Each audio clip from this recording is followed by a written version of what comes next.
Good evening, boss. Good evening, Pet boss.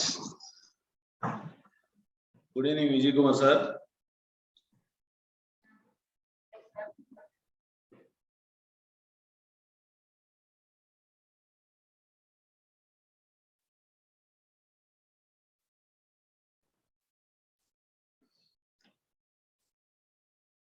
Good evening, sir. Vijay Kumar sir. Sir, మీ voice వినపడట్లా.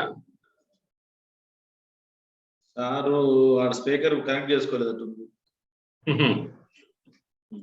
మనకి కనిపించడం one వేనేనా? Maybe అంతే ఉండొచ్చు.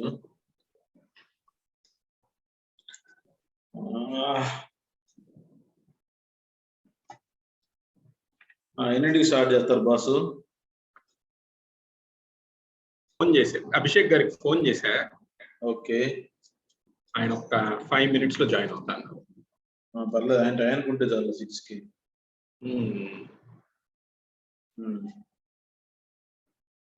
ICAI Moto song పెట్టు.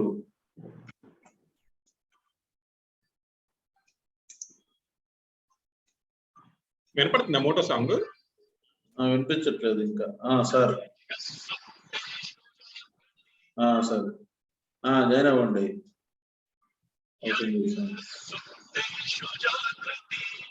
వినిపిస్తుంది వినిపిస్తుంది. ఓకే ఓకే, వినిపిస్తుంది బాస్. అమ్మాయి ఇది ఇంకా రాలేదు. ఎవరు? వెయిటింగ్. విజయ్ కుమార్ గారు, మీ వాయిస్ వినిపించట్లేదు. సార్ వన్ వే పెట్టారు. మీరు అట్లీస్ట్ ఫోన్ లో ఓపెన్ చేసుకోండి.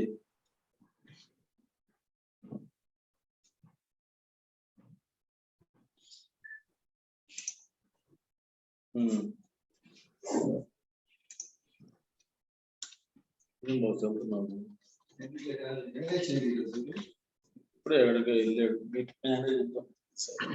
సార్ వాయిస్ వినిపిస్తుందా? వినిపిస్తుందమ్మా,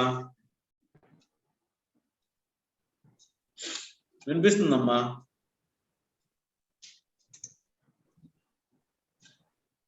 సౌజన్య వినిపిస్తుంది.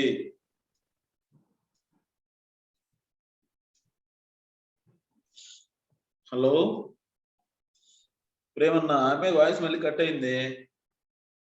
ఇది మేడం గారా? మేబీ ఆన్ ఇంటర్నెట్ ఇష్యూ ఉందేమో. వచ్చింది. సౌజన్య వినిపిస్తుందమ్మా? హ్యాంగ్ అయిపోయింది అమ్మాయి వీడియో. అదే అడిగింది, వినిపిస్తుందని చెప్పాను. మళ్ళీ అమ్మాయి వినిపించుకోవట్లా.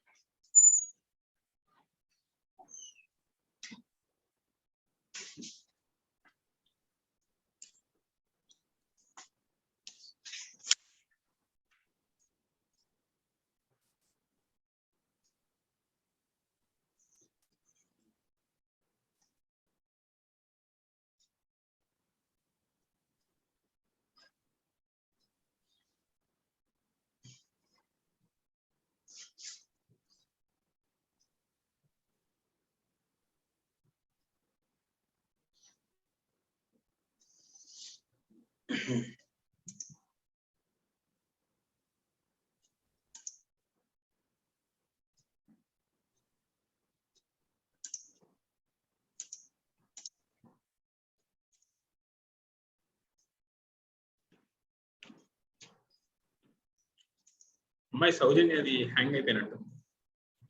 ఒకసారి ఫోన్ చేసి. ఇప్పుడు వస్తుంది. సౌజన్య ఒకసారి మ్యూట్ తీసేసేవా? Hello sir.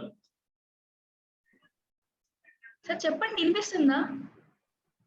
వినిపిస్తుంది సౌజన్య, టెస్ట్ కోసం పంపిస్తా.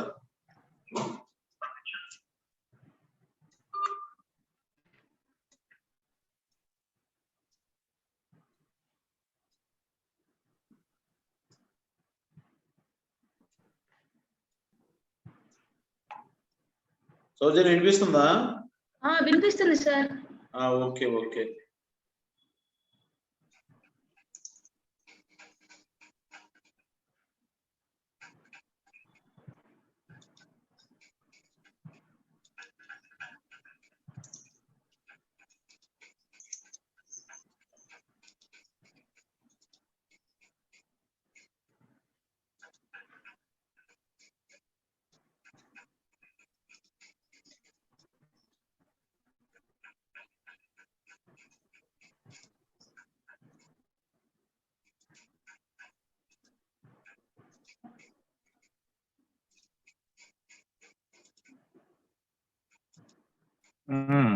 చైర్మన్ గారు sir good evening sir. Good evening. Good evening sir. Subbarao sir. Prem here. Thank you. Technocrat Prem Kumar ఎలా ఉన్నాడు? బాగున్నాను సార్. మా బాగున్నారా? కోసం దారిలో ఉన్నట్టున్నారు. ఇప్పుడు దారిలో ఉండి కూడా చాలా ఉన్నాను. యాక్చువల్ గా కొద్దిగా బయటకు వచ్చాను. Thank you very much sir. కొద్దిగా ఇబ్బంది పెట్టాం. ఏం లేదు అసలు మామూలుగా ఇది ఫిజికల్ మీటింగ్ మొన్న ఎవరో ఫోన్ చేశారు నాకు నెల్లూరు నుంచి. Sir Okay. మీరేం మనం రాలేదు సార్ ఒంగోలు అన్నాడు. మరి ఆయన టూబర్స్కి వెళ్ళాలి, ఒంగోలు ఎక్కడ వచ్చింది లేయ్యా. లేదు నెల్లూరు నుంచి ఎవరో చేశారు ఒక friend. Okay nice. Full day seminar అక్కడ ప్లాన్ చేయండి అయ్యా. ప్లాన్ చేస్తున్నాం సార్. రెడీగా మన ఉన్నాయి. ఫిజికల్ రూమ్స్ సెమినార్ ఉన్నాయి. ఎంతమంది రూమ్స్ అటెండ్ రెడీగా అయ్యారు? ఉన్నాయి. మన ఫిజికల్ కి ఎంతమంది అటెండ్ అయ్యారు? మొన్న ఫిజికల్ గా 32 మంది సార్. సుబ్బారావు గారు అదే అదే అడుగుతున్నా ఎంతమంది attend sir. Good evening Vijay Kumar garu. Good evening అండి. ఏంటి వాళ్ళ మహానాడికి వెళ్ళి ఉంటారు అనుకున్నాను నేను.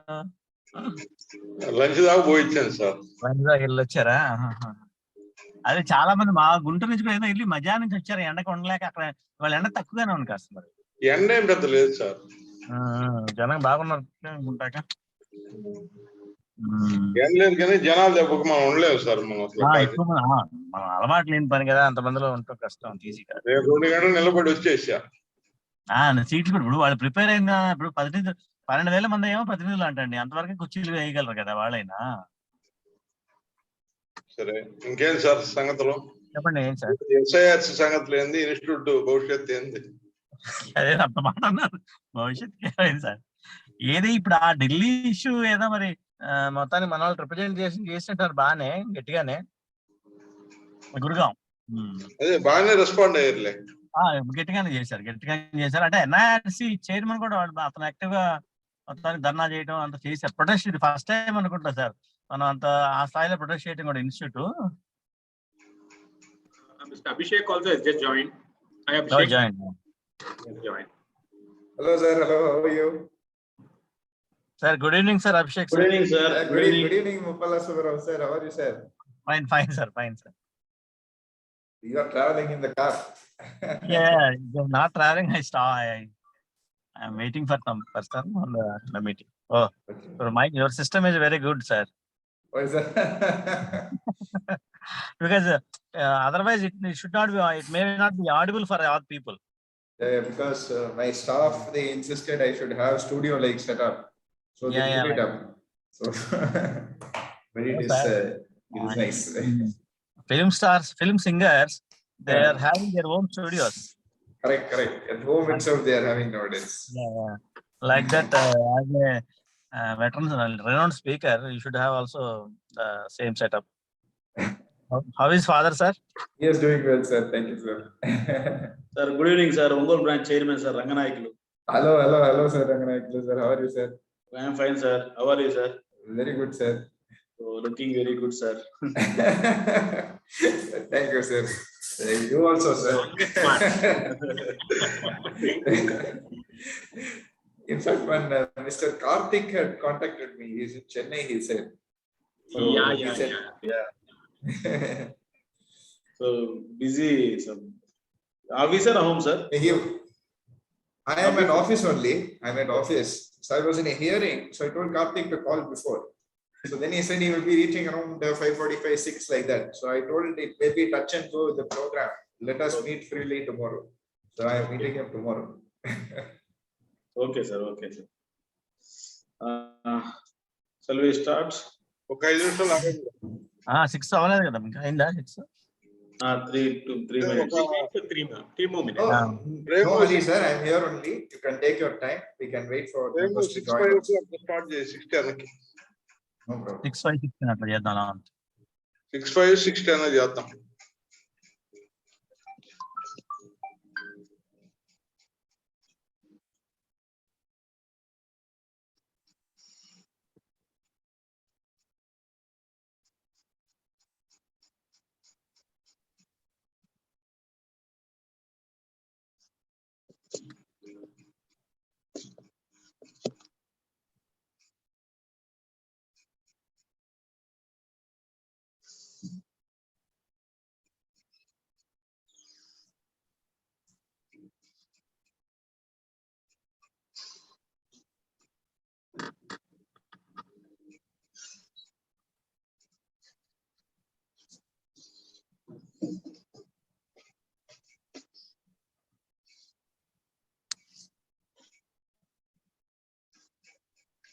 సార్ బాలా సార్ నమస్తే సార్.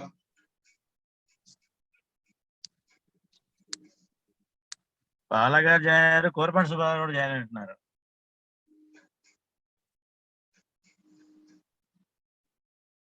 సార్ బాలా గారు మీరు మ్యూట్ లో ఉన్నారు సార్.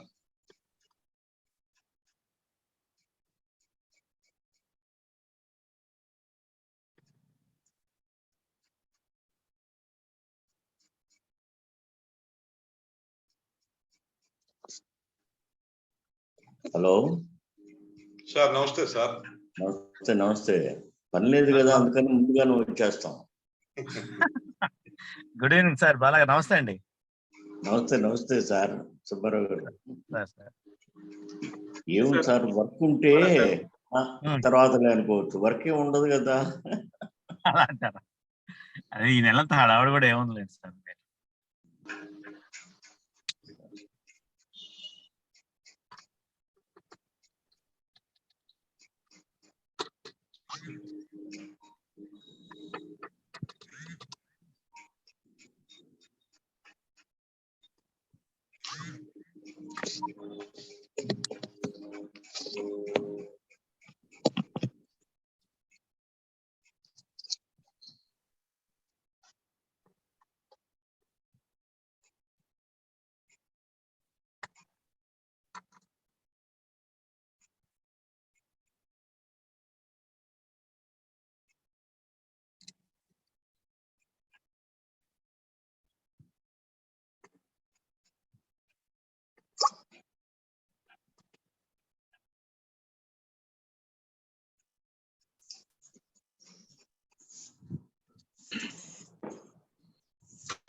ఏంటి సార్ మీరు ముందు వచ్చేసారు? నేను 6 కల్లా జాయిన్ అయ్యాను సార్. స్పీకర్ కూడా జాయిన్ అయ్యారు సార్. స్పీకర్ కూడా జాయిన్ అయ్యారు. Good evening sir Bala sir. నమస్తే ప్రెసిడెంట్ గారు. నమస్తే. నమస్తే సార్, ఎలా ఉన్నారు? ఏముంది మామూలుగా. ఆఫీస్కి వస్తున్నారు సార్ బాలా గారు. ఆఫీస్కి వస్తున్నారు సార్. ఆఫీస్కి వస్తున్నారా? 2 పూట్ల. 2 పూటలు వస్తున్నారా? ఇంట్లో కూర్చొని ఏం చేయాలయ్యా? ఎండలు విపరీతంగా ఉన్నాయి సార్. ఏమయ్యా, ఇంట్లో బయలుదేరేటప్పుడు ఏసీ నుంచి బయలుదేరుతాం, కార్లో ఏసీ, ఆఫీస్ దగ్గర ఏసీ. ఇక ఎండతో మనకి సంబంధం ఏముంది?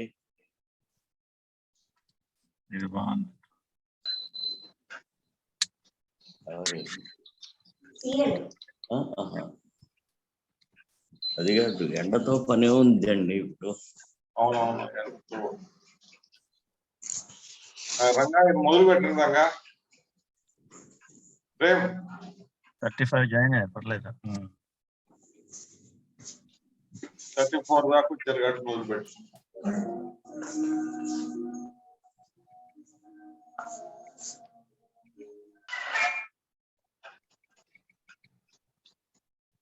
అది 6:05 స్టార్ట్ చేయండి sharp. We'll wait till 6:05 sir. 6:05 start చేయండి. ఇంకా 3 నిమిషాలు. జగన్మోహన్ ఓన్లీ ఆన్ చేశాడా, వచ్చాడా? జగన్మోహన్ గారు వచ్చారు సార్, జాయిన్ అయ్యారు. కాదే, ఊరికి ఆన్ చేసి పెట్టాడా లేకపోతే వింటున్నాడా?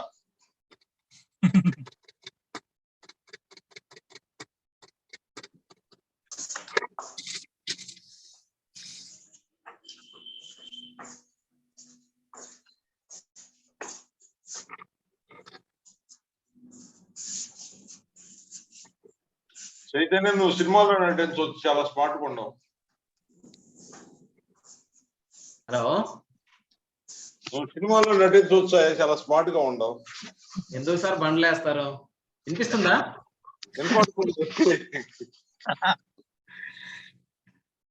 చాలా స్మార్ట్ గా ఉండవు అని చెబుతుంటే బండ్లు వేస్తున్నావు అంటే ఎలా? Thank you sir. ఏదో స్క్రీన్ ఏదో కొంచెం ఎఫెక్ట్ ఉన్నట్టుంది సార్. సార్ అందరికి good evening sir. Good evening Chaitanya. Good evening sir. Great. So చాలా రోజుల తర్వాత virtual meeting sir. Vijay Kumar sir, అందరం నటులమే, కాకపోతే వాళ్ళు స్క్రీన్ మీద నటిస్తారు, మనం బయట నటిస్తుంటాం. నేను కనిపించట్లేదు సతీష్. ముఖాన్ని చూడ కనిపించబోయా, మనిషి కనపడటం లేదు. కనపడే పరిస్థితి కాదులే సతీష్, నీ ఫేస్ కనపడటంలా. కనపడే పరిస్థితి కాదులేండి, ఇంట్లో ఉన్నానే. Okay okay. ఏదో జనాలు ముఖాలు చూపించడం లేదు అంతా. ఆ రకంగా అయితే సతీష్ ఇంకా అందగాడు సార్. సతీష్ వెళ్ళొచ్చు సినిమాలకి. సతీష్ అందగాడికి, సతీష్ టీనేజ్ బాయ్ లాగా ఉంటాడు. కనపడితే ఇలా దుబ్బుతా ఉంటారని మేము కనపడకుండా తిరుగుతుంటాం.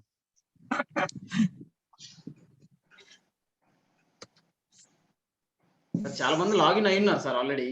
40 అయ్యారయ్యా. 39 6-5 స్టార్ట్ చేద్దాం అన్నారు. 6-5 స్టార్ట్ చేద్దాం అన్నారు. Okay okay sir. 40 అంటే బాగానే లేదు, ఎప్పుడు దగ్గర దగ్గర 80-90 అవుతారు సార్. ఇప్పుడు కూడా అవుతారు సార్. ఇంకొక 10 minutes 15 minutes half an hour లో మాక్సిమం 100 రీచ్ అవుతాం సార్. అవునవును. అంటే కంపారిటివ్ గా వర్చువల్ కి ఎక్కువ అలవాటు పడ్డారు సార్ జనం, పీపుల్ కూడా, మెంబర్స్ కూడా. ఫిజికల్ గా కన్నా కూడా వర్చువల్ అంటే అటెండెన్స్ ఉంటుంది మరి బాగానే. 2 ఏళ్ళు అలవాటు పడ్డాం కదా సార్. 2 years. 2 కంప్లీట్ అలవాటు పడ్డాం. అవును, బాగా బాగా. యాక్చువల్ గా సార్ ఎఫెక్టివ్ గా కూడా ఉంది సార్, పర్లేదు. ఎందుకంటే స్పీకర్స్ మనకు స్పీకర్ అయినా తెచ్చుకోవచ్చు కదా సార్ ఎక్కడి నుంచి అయినా. వర్చువల్ లో మనకి కావాల్సిన స్పీకర్ దొరుకుతున్నారు. అవును, మనం ట్రావెలింగ్ వాళ్ళకి ఇబ్బంది. ఇప్పుడు ఈ ఎండకి రావాలంటే చెన్నై ఎవరన్నా పిలిచారు ఢిల్లీ వాడిని, రాంబాబు మీ ఎండకి ఏమొస్తా ఉంటాడు కదా గ్యారంటీగా ఈ టైంలో. మెంబర్స్ కూడా ఫిజికల్ గా రావడానికి కొంచెం ఇబ్బంది పడుతున్నారు సార్, వాస్తవంగా కారణాలు ఏవైనా కూడా. మెంబర్స్ బాగా ఇబ్బంది పడుతున్నారు అబ్బా. కొంచెం ఉంది బాగా. అవుట్ స్టేషన్ వాళ్ళు ఉన్నారంటే మీరు అర్లీగా స్టార్ట్ చేయరు, లేట్ గా క్లోజ్ చేస్తారు, వాళ్ళు మళ్ళీ ఊర్లకు వెళ్ళాలి. ఫిజికల్ గా అదొక 20% రీజన్ సతీష్. అబ్సల్యూట్ గా 20% రీజన్ అయితే అది ఉంది.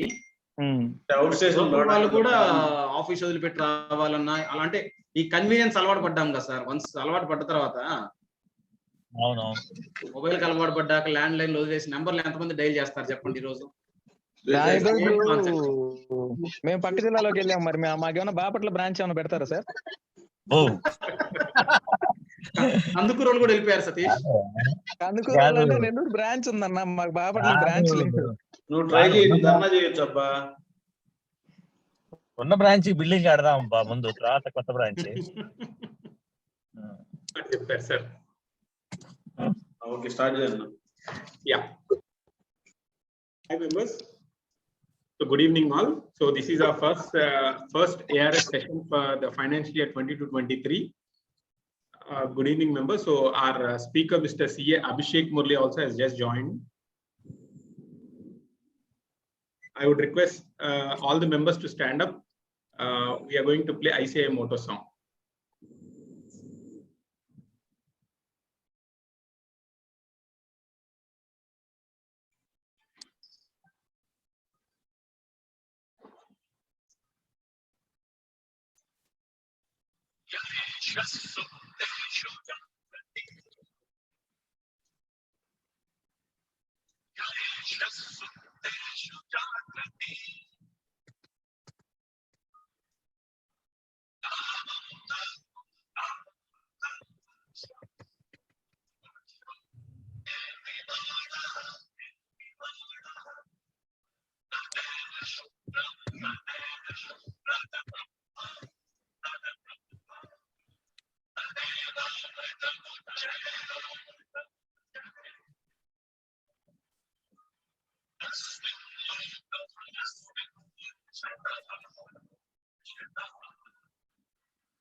Thank you.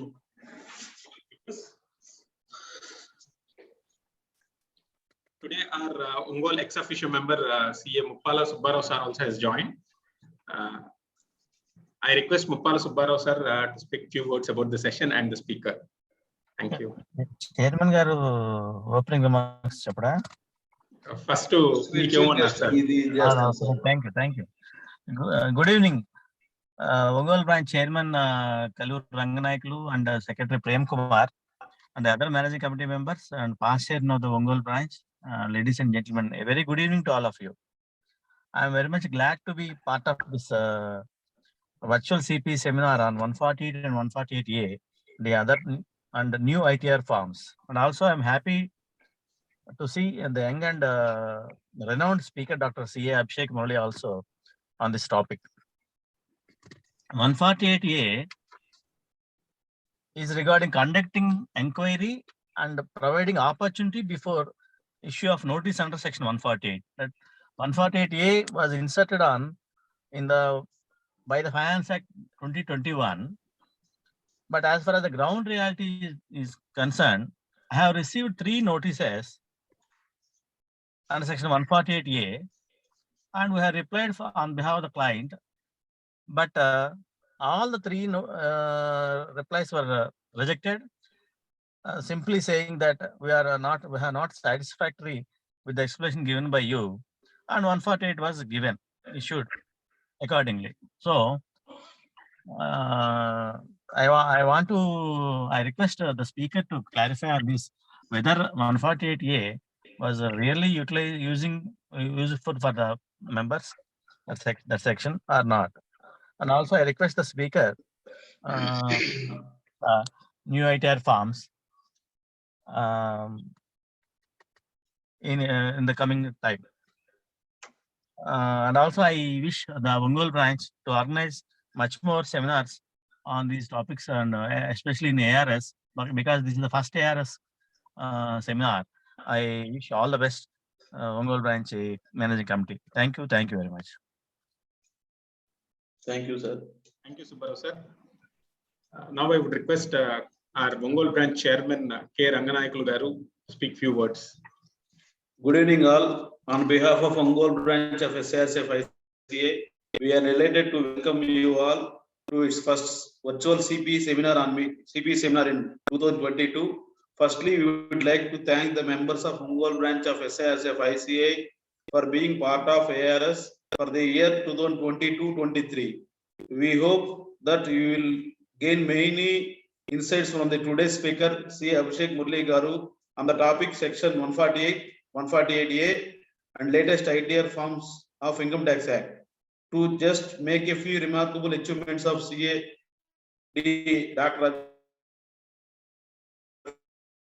Abhishek Murali garu, he has the of ICAI for the year 2020-21 and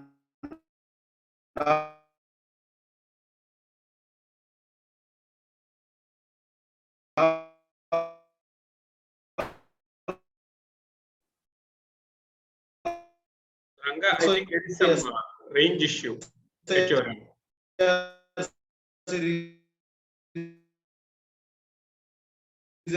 Has been awarded as the best region during the star of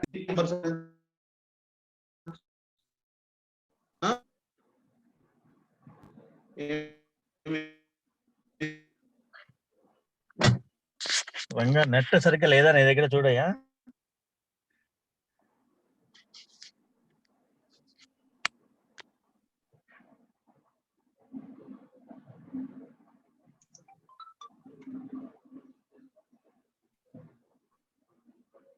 Hello.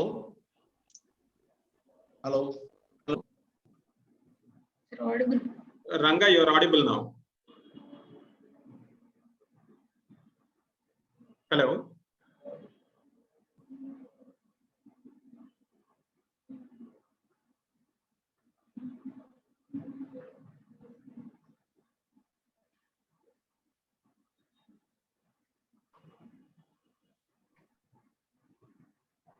Members, excuses for the inconvenience. Yeah, Ranga has just joined. Sorry for the inconvenience.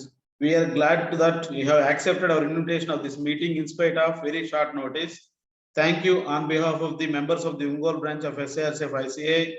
It is through eminent speaker, the subject matter experts in the field to help us better experience and understand what is happening around us. Their skills, expertise, and experience help us to shape our professional development. Our Ongole branch of SIRC ICAI is also committed to ensuring a able platform which can strengthen our professional skills and also networking opportunities so as to empower us on behalf of professional path. We are very fortunate to have a distinguished speaker, Dr. C.A. Abhishek Murali Garu, session at our Ongole branch of SIRC ICAI. We once again truly appreciate that Dr. C.A. Abhishek Murali Garu accepted our invitation to share knowledge and professional insights on the key aspects of section 148, 148A and ITR, latest ITR forms. On behalf of the management committee of the Ongole branch of SIRC ICAI, I would like to thank you all the members for supporting this event through your participation here. I sincerely seek your participation in this session by listening, asking questions, and sharing your thoughts in the section 148 and 148A and latest ITR forms. Thank you once again. Thank you once again. Jai ICAI, Jai Hind.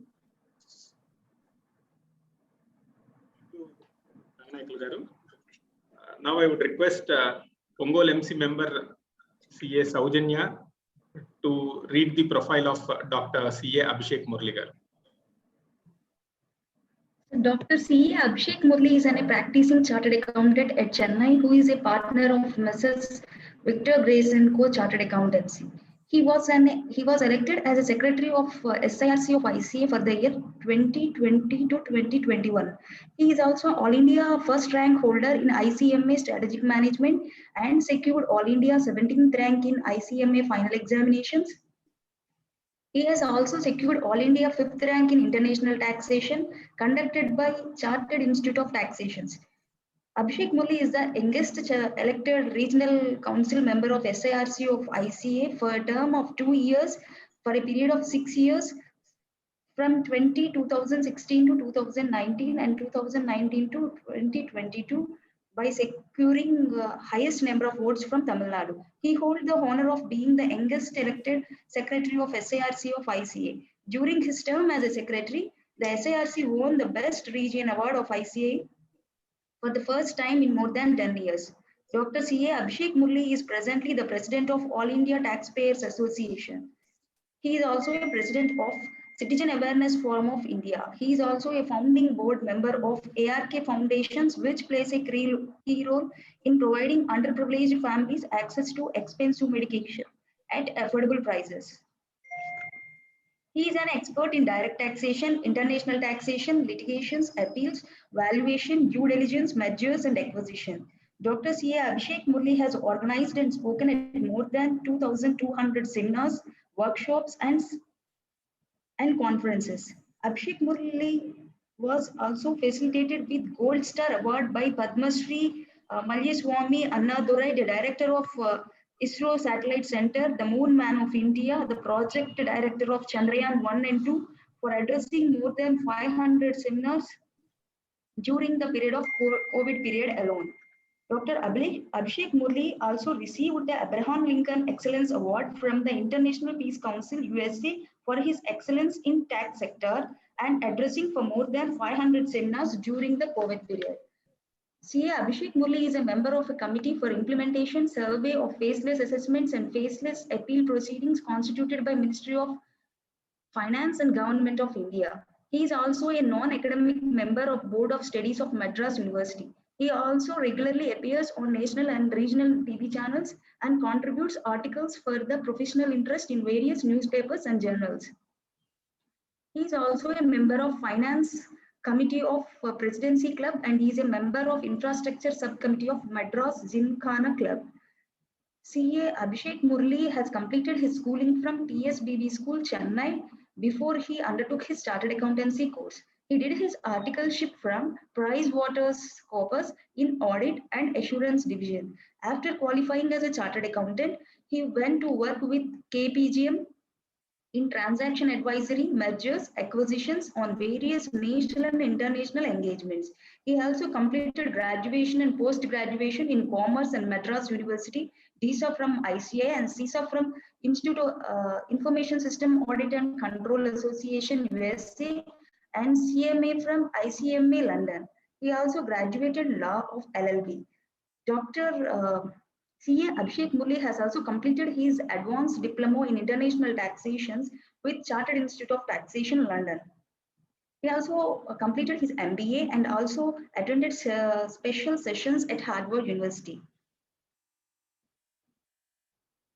CA Abhishek Murali has nominated to the following committees of ICAI of New Delhi are Corporate Law and Corporate Governance of ICAI New Delhi for the term of 2013-14 and for the term of 2014-15, and Professional Development Committee of ICAI of New Delhi for the term of 2015 to 2016, Research Committee of ICAI New Delhi for Technical Reviewer.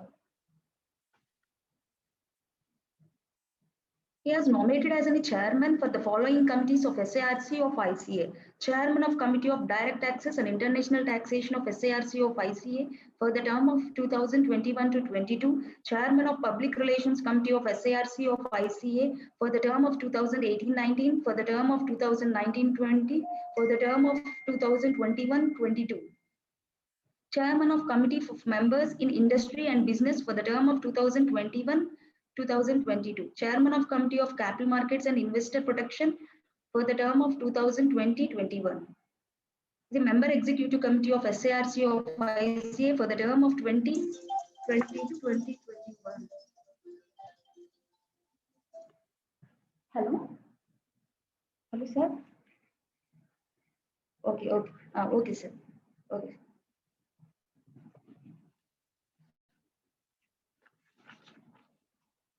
He was the chairman of CPE Committee of SIRC of ICAI for 2017-18 and also a Library Committee of SIRC of ICAI for 2017-18 and chairman of Career Counseling Committee of SIRC of ICAI for 2016-17.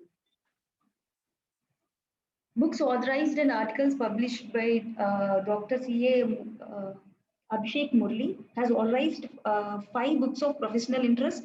His book of overview of Companies Act 2013 and taxation of capital gains has well received in public, and also created investor awareness reference, and also contribute to his articles of professional interest in tax sutras, and addressed many seminars, workshops organized by professional bodies, universities, income tax journals, and income tax for the excise department also. Thank you, sir. So congrats, sir. Great achievements. Abhishek, sir, great achievements. Congrats, sir. Thank you, sir. Thank you, sir. And all the best for future muted. also, sir. You have to see in major heights, sir. You have to reach. Thank you, sir. These achievements, I also felt that of receiving this much achievements, their achievements only speaks their capabilities more. Thank you for sir for accepting Ongole branch of SIRC for this today's session. Thank you, ma'am. Thank you so much for the very, very kind introduction, I must say, because I was messaging Prem sir on the side requesting ma'am can keep it brief because I think I gave a long profile, but ma'am was kind enough It is good for new members to take inspiration from your profile by looking at your qualifications and the time management for you to achieve so many qualifications. So it's a great thing. So shall I start the session, sir? Yeah. Thank you, sir. Thank you, Saujanya. Now the session is over to our speaker, Dr. CA Abhishek Murali garu. Thank you, sir. Thank you, sir. Very warm good evening to one and all present here. Firstly, the regional council member and ex officio member of Ongole branch, CA Bhupala Subbarao, sir. Thank you for joining and delivering a welcome address. The chairman, CAK Ranganayakulu, sir. The dynamic secretary, equally dynamic secretary, CA Prem, sir. who of course has a long relationship with Chennai and a good friend of my father's also, I must add, especially the CFO of Seabros here, which is probably the biggest builder in Tamil Nadu. So thank you, Prem sir, for inviting me. Thank you, Chairman sir, for inviting me and giving me this opportunity. And most importantly, all the past chairmen, the other management committee members, and all the chartered accountants who have joined in today's program. It's an immense pleasure for me to be addressing the members of Ongole branch. And while I'm not able to be there physically, it seems webinar has become the accepted standard today because the number of physical programs have slowly reduced. In fact, even in our larger regional office headquarters as Chennai also, members are requesting it to be webinar. And all the large cities also webinar mode is being requested. Of course, one and off physical programs are nice because we get to meet, but that is today's world. So today's topic is very aptly chosen by the management committee, is a very, very important topic. Sir, can I be given the rights to share my screen? Sir, you've been given the share screen access, sir. Okay, I'm not able to because it says host disabled participant share screen. 1 second. Yeah, now were you able to, sir? Yeah, now I'm able to, sir. Thank you. Yeah. Is my screen visible? Yes, yes, it's visible. Okay. So the topic very aptly chosen, the reopening under section 148A and some of the latest issues in the new ITR forms. What are the key developments? So we have to first start with the fresh news, the very right out of the oven, the most, I should say, monumental development in some time in our Income Tax Act has to be the reopening of assessment and the very, very recent Supreme Court decision of 148A. Now, before I get into the issue itself, just to briefly describe what is this 148A, we must understand. We are all familiar with the reopening of assessment. What are the various issues present with it? So 147 was already a pretty contentious law. Every time we will go on appeal, we will be fighting it out, a reason to believe, all that we will be examining. So that law last year in the February 2021 budget, the Honorable Finance Minister said, we want to make a benevolent change. We're making a change which is very beneficial to the taxpayers. We want to reduce the reopening time, which is currently 6 years. We want to reduce it to just 3 years. So obviously it was excellent. We all were very appreciative of the news. Then once we read the provision, we came to know a little bit better. So let us just try to understand what is that provision. Now the whole provision used to say a reason to believe there must be a failure on part of the assessee. Then only they can reopen up to 6 years. What does the new law says? It says where there any chargeable income to tax has escaped assessment or where the assessing officer, where information suggests, this is an important word, I will come back to it soon, where information suggests, and such issue comes to his notice subsequently even in the course of the proceedings, then the reopening can be done. Now why is this important? I will tell you. Let us take an example. Let us take an easy example. You get a notice under old law, forget 148A, let us assume normal old 147, 148 notice will first come to you. GK and drive shaft procedure, now we are aware. First they will issue a notice, then you can ask for reasons for reopening after you file the return. They have to provide you the reasons. Then you can object to the reasons. They have to dispose of the objections. After that only they can start the reopening process itself. That was the procedure under the old law. Now, this new law is very, very interesting. Under the old law, if I send you a reopening notice, you file your return, you ask for reasons. My reason is you have not disclosed some salary income. That is the information that I have. So that is why I am reopening it. I've got information that you are working for this employer. You have not disclosed that information. Then in the course of assessment, actually there's no income escaped at all in salary. But when I'm doing the scrutiny, when I'm getting the information from you, I find out that some interest from fixed deposits you have not offered.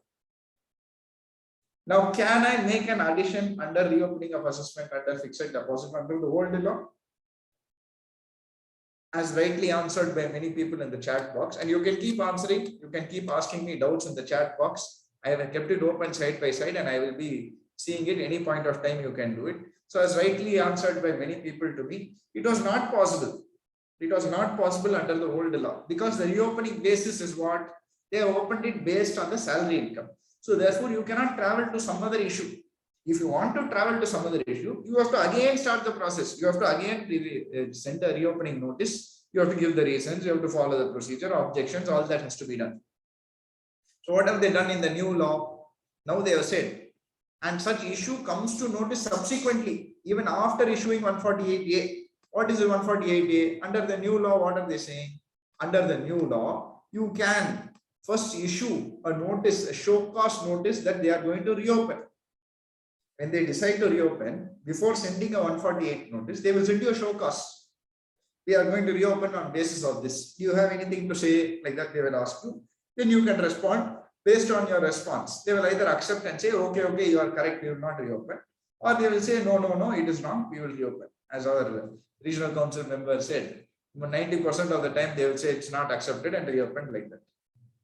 Now, as I told you in the earlier law, it has to be on that issue. The addition has to be on that issue. But under the new law, silently they have removed that. They have said, I can reopen based on salary. But suppose in the course of assessment, I don't find any salary and I find some other issue, then also the reopening is valid. Very, very interesting amendment. This is because when we handle a lot of appeal cases, this is a very, very important point that we usually bring up. Now, coming to that one point I told you, I will touch upon later, which is where information suggests. What is this where information suggests? Very, very important and tricky point. They have said, what is this information available with the officer? Any information flagged as risk by the risk management strategy by CPDT. CPDT will formulate a strategy. They will give it to assessing officer. Based on that strategy, they can reopen.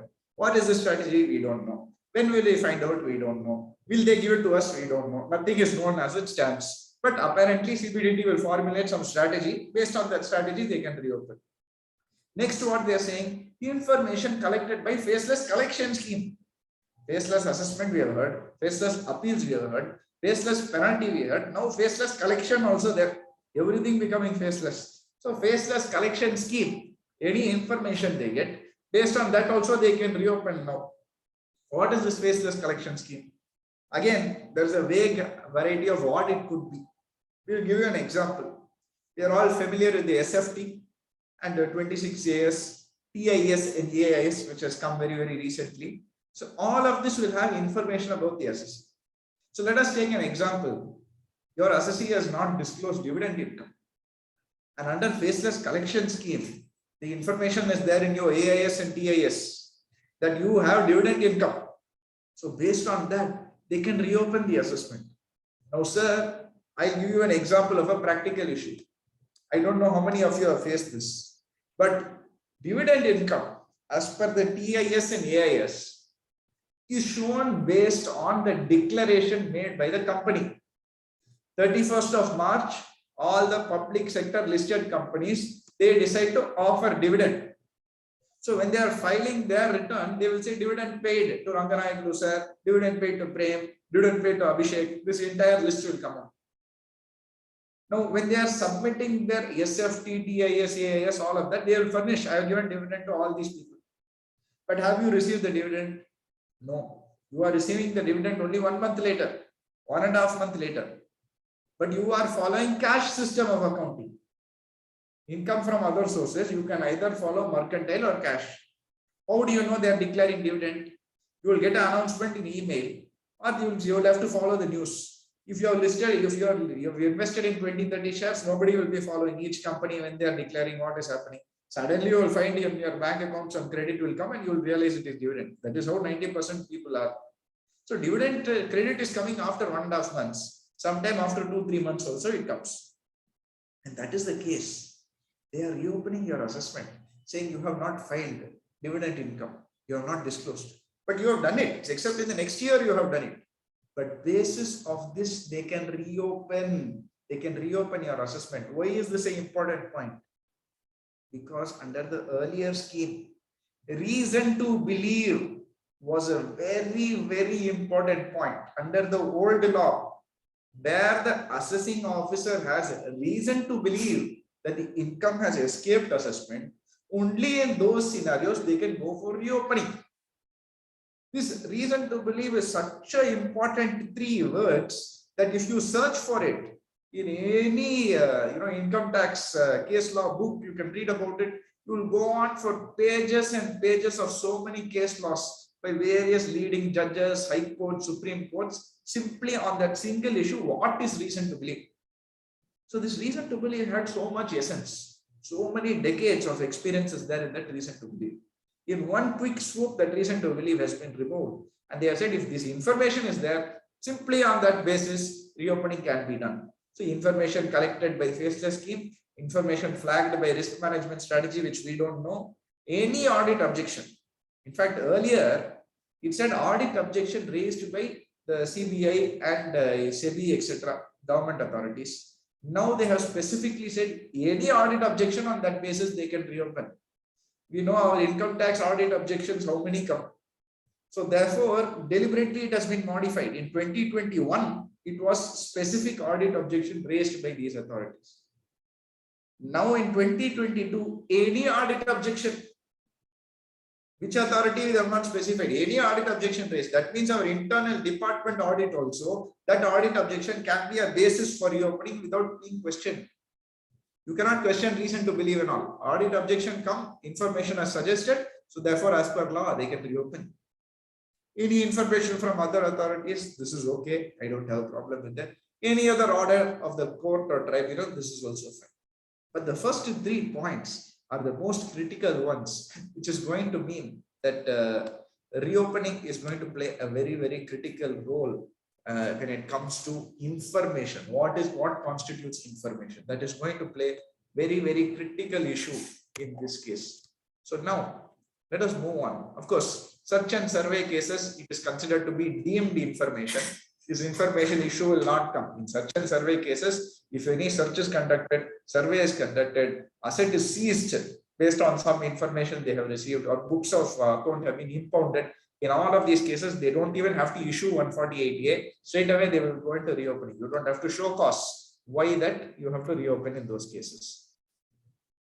Now, the next very, very critical point. Now, this is a very critical, because as you are all aware, the very wording, if you see the information memorandum, they have said this new provision is meant to be very benevolent. We are very large-hearted. Government has come. What was 6 years, we have now reduced to 3 years. We are such nice persons, they have said. They are very good, nice persons, but always devil is in details. We can reopen up to 3 years, but in some cases, we can reopen up to 10 years also. So what is this cases when they can reopen up to 10 years? They have said, where the EU has in its possession any books of accounts, documents or evidence which reveal that income chargeable to tax represented in the form of an asset has escaped an assessment or likely to escape assessment for rupees 50 lakhs or more for each year. Very, very nice. So what we are saying, the information is there, it has to be represented in the form of asset. And it should be 50 lakhs or more for each year, which is a very nice amendment, because 50 lakhs is a pretty big figure. Majority of the assessees will not be there unless you are corporate. 50 lakhs is a large figure. Even for corporates, 50 lakhs is a large figure, and each year they have said. So excellent, very, very friendly amendment. We have to appreciate. That was till 2021. In 2022, suddenly we found that certain important changes were made again. Now, what did I say? The first amendment said, when they introduced, they said it must be represented in the form of an asset. Question comes up.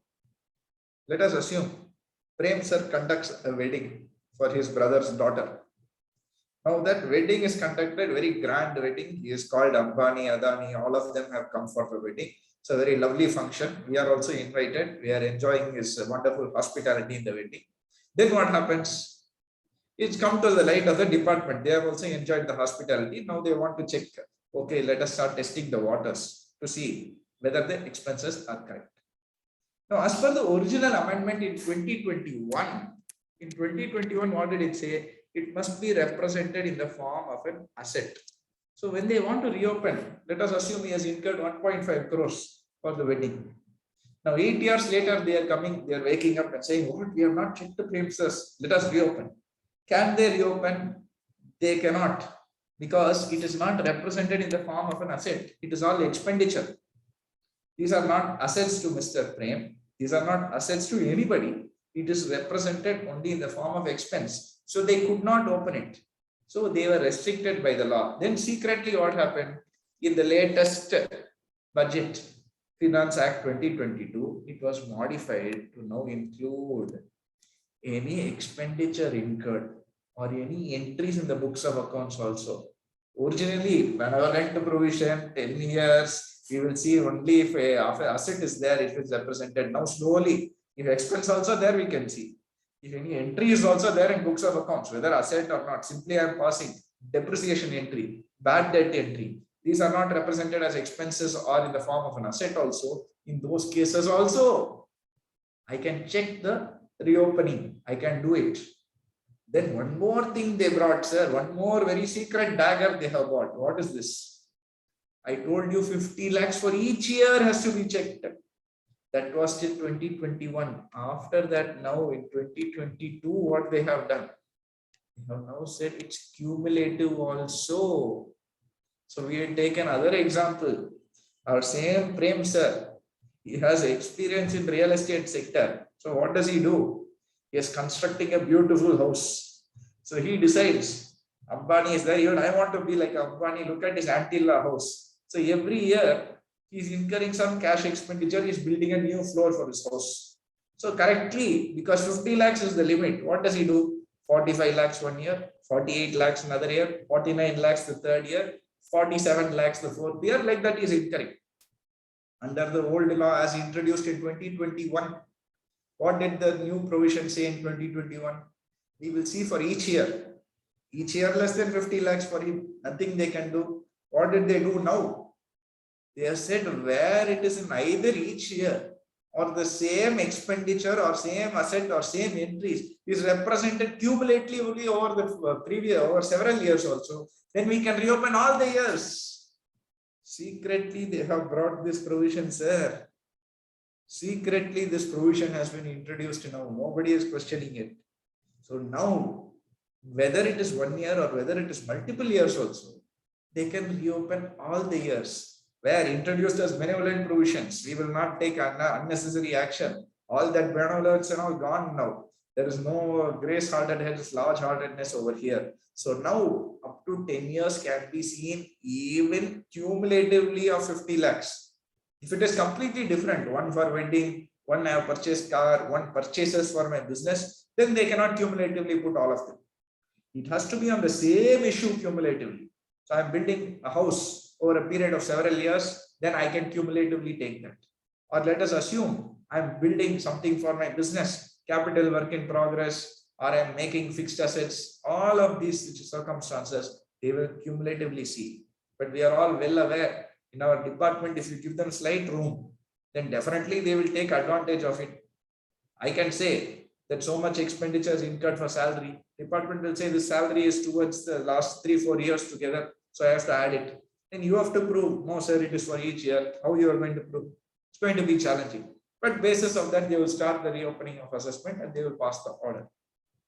So now let us come to the fresh issue of new act versus the old notices. Now we are familiar now with these provisions of 148 and now 148A. 148A is the new provision. Before we understand that, one more thing we must be familiar with is thanks to COVID, there was multiple dates extended. We know that the original due dates of filing and original due dates for completing the assessment, issuing the notices, etc. expired during COVID. So government very, very liberally, they did not extend the return filing date at one point, but for assessment side, for reopening, they extended the dates. So multiple times the dates were extended. Finally, the dates were given time up to 30th of June 2021. Very, very critical date. This is the final extension date. Beyond that, they cannot issue the notices for the old period. So let us take the example of the latest issue. So these are the 3 years which are currently under issue. So let me take these 3 years as example. Now for assessment year 13-14, what is the last date for filing or last date for issue of reopening of assessment? 31st of March 2020, 6 years from the end of the relevant assessment year. So 6 years from the end of the relevant assessment year is the last date where they can issue the reopening of assessment as per law. You forget the TOLA. TOLA or the relaxation law. If you don't consider that, the last date was 31st March 2020. Now, thanks to this extension made by law, the Relaxation Act, it was extended, as I told you, to 30th June 2021. Similarly, for assessment year 14-15, the last date should have been 31st March 2021. This was extended to same date, 30th June 2021. What about 15-16? 15-16, anyway, it is up to 31st March 2022. So they are not affected by this extended deadline. So now the question naturally people started asking. Many of you received notices correctly on 31st March, correctly on 30th of June 2021. They started issuing reopening notices to you. And within a matter of days, they passed the assessment and they finished the assessment also. All of you faced this, especially this 31st March, a lot of pressure, I know. All those assessment orders were passed very, very haphazardly without giving any opportunity. So this is the scenario. Please note that I told you Finance Act 2021 brought about this new reopening of assessment law. 148A came in Finance Act 2021. So in this Finance Act 2021, it is in effect or with effect from 1st of April 2021. What does that mean? Very, very confusing, no? Because 1st of April, they have said new procedure is in effect. And they have said old notices can be issued up to 30th of June. So this period between 1st of April 2021 to 30th of June 2021, which will they follow? Will they follow old or will they follow new? So you also don't know, even I don't know. Similarly, Income Tax Department also doesn't know. So I remember telling in a lot of my sessions that I was doing at the time, so many questions of this came up. And many people asked how they can issue notices under the old law. They should do it only the new law. And I said they will just bring a new law and they'll find a way around it. But you are right. The reason being, reopening of assessment is what we call a procedural law. And procedural law, you should follow whatever is there as on date. If today the government changes the law, they change the law today, that means any notice issued from today has to follow the new law only. You cannot follow the old law because it's a procedural law. So you must follow the procedure brought about as of today. So that means on 1st of April 2021, whatever law was introduced, the new 148A regime, only that should have been followed. But what did our friends in the department do? Everyone followed the old law only. They were all sending you notices under 148. They did not send it under 148A. So that is why this case came up in the Supreme Court. Naturally, we favoring the assessees started fighting, saying that all the notices are invalid. How can you make a notice which is not following the law as of today? It is not a valid law. What did department say? Date was extended. Through TOLA, we extended. Through relaxation law, we extended up to 30th June. So we will follow the old law only. How we can follow the new law for the old assessments? Going forward, we will do for the new assessment is what they said. So what did our Supreme Court decide? This decision came less than 20 days back. What did the Supreme Court say? These are very, very summarized. It's a very, very long judgment. But I will tell you the key points what they have said. So Supreme Court agreed with us, whatever we have discussed. They said you should have followed the new procedures only. How can you follow the old procedures? But income tax officials, they just in bona fide belief, they followed the old law because they thought that TOLA is there. TOLA is basically the ordinance for giving extension. During COVID, that is called TOLA, short form. So they believed TOLA is there. So therefore, up to 30th June, they had time. So what did our Supreme Court say?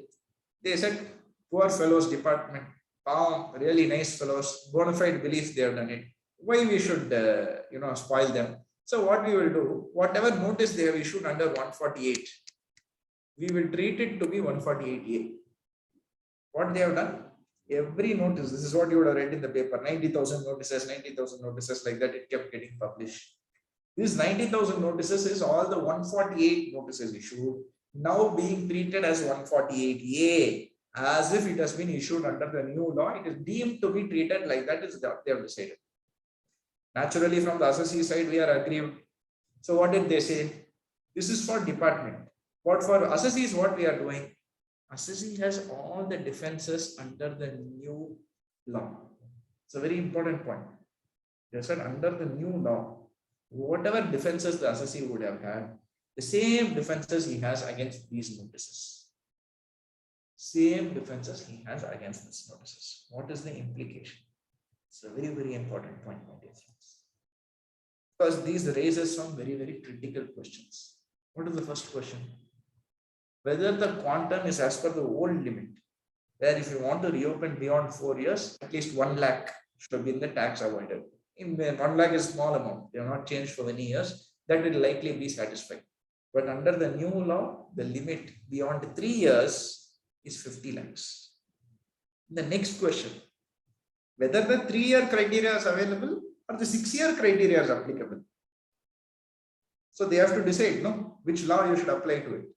If you say whatever defenses you have under the new law is applicable, then straight away that becomes 3 years, not 6 years. Because 149 in the Act only prescribes the timeline for issue of notices.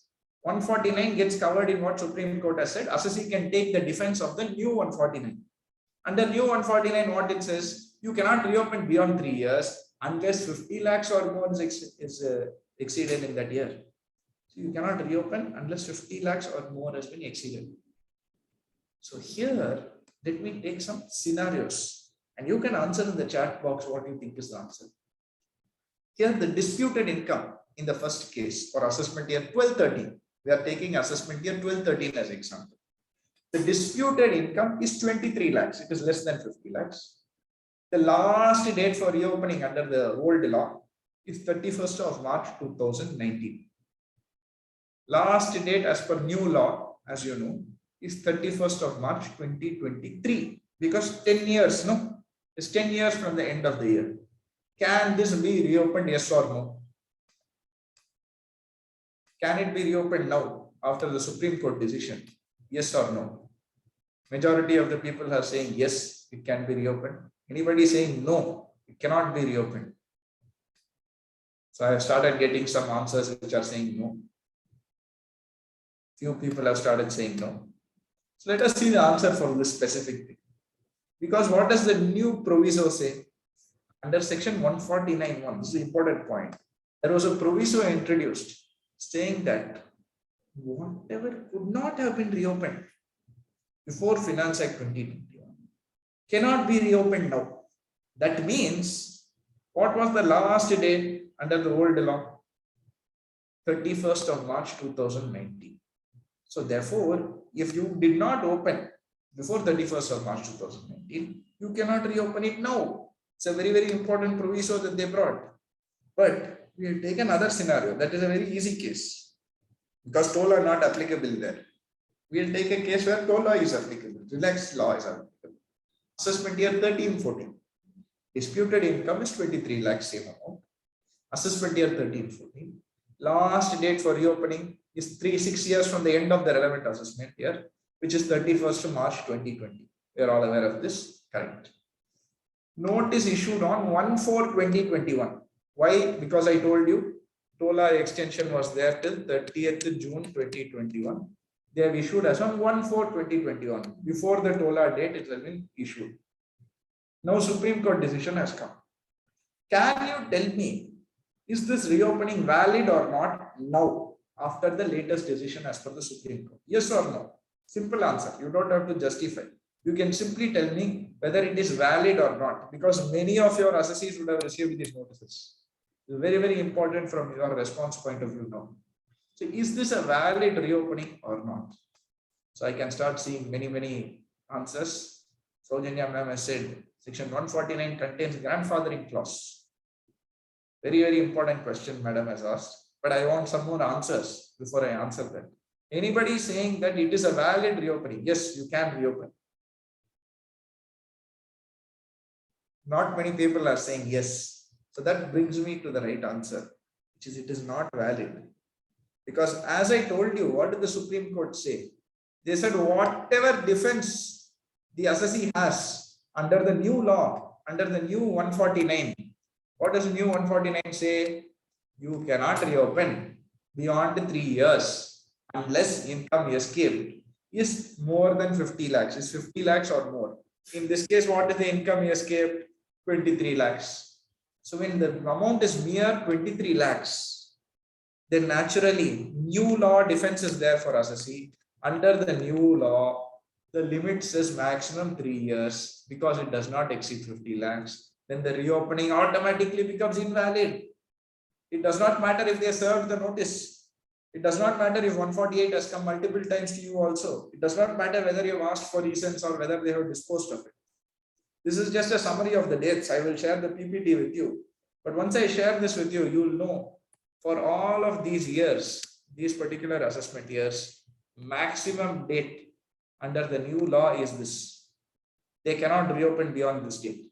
You can save this and keep it. You can print it out. Because even in the future, once they start reopening, you must realize that there is a limit. The reason being, I'll give you this example over here. This example we can take. Assessment year 2017-18. 2017-18 is not covered in the issue of the Supreme Court and all. So it's very straightforward. Here, when does 3 years from the end of this year finish? 3 years from the end of the year finishes on 1st of April 2021. 1st of April 2021 is over. So that means if the disputed income is 14 lakhs, they cannot reopen. Very straightforward. It has to be more than 50 lakhs. So they cannot reopen. Now let us come to the next point, which is if the disputed income is 88 lakhs. More than 50 lakhs it is now. If it is more than 50 lakhs now, the question arises, till when they can do the reopening? 10 years they have no from the end of the relevant assessment year. That means what? Relevant assessment year is 31st March 2018. So we assume it is 31st March 2028 because 10 years time. It is not 31st March 2028 because the law says proviso 149(1). This proviso, what does it say? If you look at the right hand side, what does it say? It says revenue cannot go beyond 6 years up to assessment year 18-19. Only from assessment year 19-20 onwards, they can go for 10 years. So that means any notices you are getting for these assessment years, sir, 13-14, 14-15, 15-16, 16-17, 17-18, 18-19, whatever was the last date under the old 148 will be the same last date even under the new law. So therefore, even for assessment year 18-19, the last date is only 6 years, which means it is 31st of March 2025. It is not 10 years. It is not 10 years under the new law. But they should still satisfy the 50 lakhs criteria, not 1 lakh criteria. Old law, 1 lakh enough, then up to 6 years they can do it. But under new criteria, 50 lakhs enough, then also restricted to 6 years only. It's a very, very useful defense for you because trust me, in the future, you are going to have n number of notices which is going to come on this issue. Let us take another final scenario here. Assessment year 14-15. We saw earlier 13-14. Let us take assessment year 14-15. As per the old law, last date is 31st March 2021, 6 years. They are saying what? TOLA is there. Under TOLA, we have time till 30th of June 2021. We have issued on 1st of April 2021. Therefore, it is valid. Now, here the question comes up. Is it a valid notice or not? We say it is not a valid because we have the defense. Because it is less than 50 lakhs, restricted to 3 years. What if it is more than 50 lakhs? They say once again, please note, you cannot go beyond that proviso I told you. What does that proviso say? 6 years only maximum. So they cannot go beyond 31st of March 2021 and 14-15 also. The reason I am pointing out these cases, my dear friends, is very, very important. Because in all of these cases, these notices have been issued. You would have all got for all your claims. You have got for all your claims. Because at that time, we all thought, no 50 lakh limit, forget the applicability of that, forget TOLA. It is anyway, they have gone on merits. It does not matter. Now, all technical points. Why I am mentioning this once more time is because on 11th of May, CBDT came out with a notice. They came out with an instruction, not a notice. They came out with the instruction to the department officials. In this instruction, whatever the Supreme Court has told only they have followed. except one point they said. This one point, if you read out what they have said here, they have said for assessment year 13-14, 14-15 and 15-16, whether it is less than 50 lakhs rupees, then we must clarify that these cases have to be disposed of. How they will dispose of, we will tell shortly. I don't know why they simply do not say it will be dropped. They should simply say in all these three cases, if it is less than 50 lakhs, close your eyes and drop it. There's no questions asked. In fact, I must say, for if you are talking about 13-14 and 14-15, even if you take 14-15, last date of 6 years is when 31st of March 2021, 6 years from the end of the year. Automatically all your notices issued after 1st of April 2021 are invalid. As per the new law, as per the new Supreme Court decision, they are invalid. So naturally 13-14 also automatically follows. When 14-15 itself is invalid, how can 13-14 be valid? Both of these automatically are invalid. Only 15-16 is the only case where it has to satisfy the 50 lakhs criteria. Then only that notice will be considered to be valid. So why they have to include all these 3 years in the same breath, I don't know. That is why I am telling you, the department now, the CPDT, based on this notice, based on whatever procedure they are going to notify shortly, is going to create some problems for us. What problems, you have to wait and watch. But please note, this date, this summary of dates that I have prepared over here is extremely important. This you can take a screenshot, you can print it out and keep it on your office. Tell your staff, tell your articles to memorize these dates. Because all these assessment years, there is a restriction as to how long they can reopen. If it is less than 50 lakhs, then this table, without monetary limit, one table I have put on the website, those are the last dates. If it is more than 50 lakhs, then also the dates are restricted. So this is going to play a very, very important role and in dealing with your assessment. Now let us quickly come and cover what are the major changes when it comes to the ITR forms this year. So that is as far as 148 is concerned, 148A. I hope you have got clarity on it. It's a little bit technical, I understand, but those are very, very important points. That is why with dates, etc., it may not have been very interesting, but the point is it's very, very important for us from a representing point of view when it comes to assessment. Department will never come and say we are dropping the case. CPDT circular also is very, very vague on that point. So we have to mention whatever written submissions you are getting, whatever responses you are drafting, you have to take personal care and mention the points that we have discussed so far. So coming back to our ITR forms, so we all expected a lot of changes in this budget. Those kind of changes that we expected, slab rates to be reduced, they will increase the deductions, they will increase housing loan exemption. None of that has come. So what we went in feeling like Bahubali before the budget, because of inflation and all that views have been relegated. So completely changed. So that means now forms have been notified. Slowly people are filing their TDS returns also now. And I think in a matter of 2 to 3 weeks, you will start filing cases for your clients already.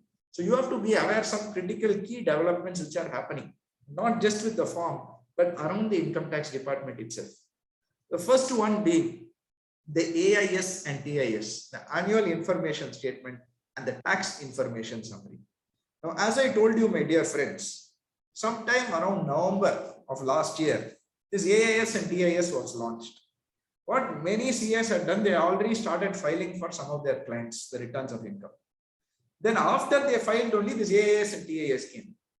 Now, what do majority of these people, you would have all seen Clear Tax, Zero Tax, all these websites are there where they start filing the return. In fact, I was walking down the road last night with my father and we are walking and we saw one Xerox shop over there. The Xerox shop says, if you want a front page, it is 20 paisa. If you want front and back, it is 50 paisa. If you want PAN, it is 100 rupees. If you want to file the return, 200 rupees. I saw that and I got shocked actually. Xerox shop is filing the return for 200 rupees. So what kind of return they will file? You give form 16, whatever is there, they will put plain vanilla, copy paste, they'll file the return and collect 200 rupees. I'm sure that is what they are doing. Now this AIS and TIS is extremely important in this aspect. What does it do?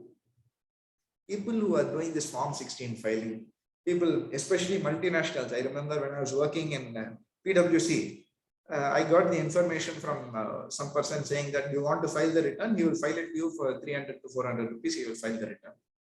So I said, who is filing? So I went to find out. I'm talking about PwC, where there are more than 200, 300 chartered accountants working. The person who is filing for all these 300 chartered accountants is one clerk who is working there. He is not even past BCom. He takes the form 16 and he is filing even for chartered accountants. That is the reality. I am not even exaggerating.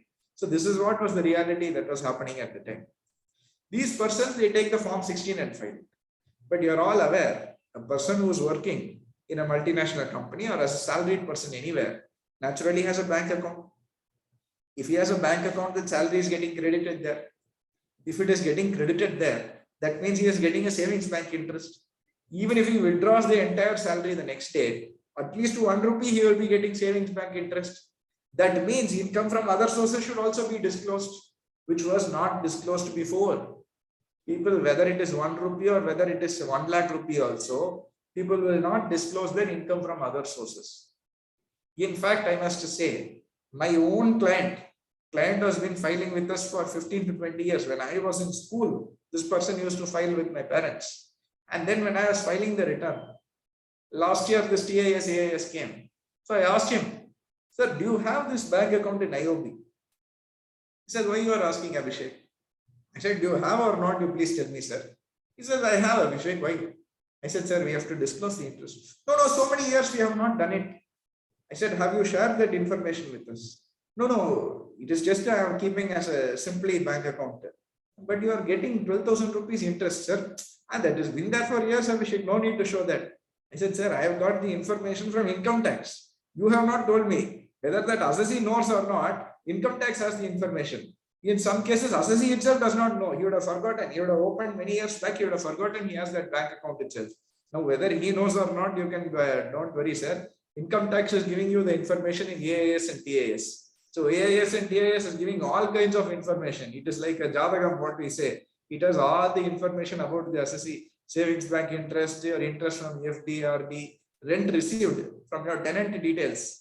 Some people, they will say, sir, I don't have any rental income, sir. I am not getting anything. Because generally, salaried person, you don't look at the bank statement. He'll say, I don't get anything, sir.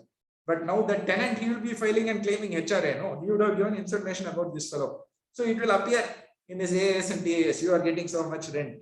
So then only he will say, yes, sir, actually I am getting rent, sir.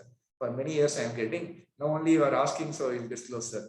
All these sort of things are happening. Cash deposits in bank, cash withdrawals, foreign travel expenditures. So this AIS and TAS is going to play a very key role in making people comply. We should be happy as chartered accountants because whenever clients come to you for return filing, they will tell, sir, one person there is doing it for less price, sir. What you are asking so much, they will say. You don't have to justify all that now because that fellow will not know the technical knowledge to handle these cases. Slowly now, CPD is entering into agreements with various authorities. They've entered into with banks.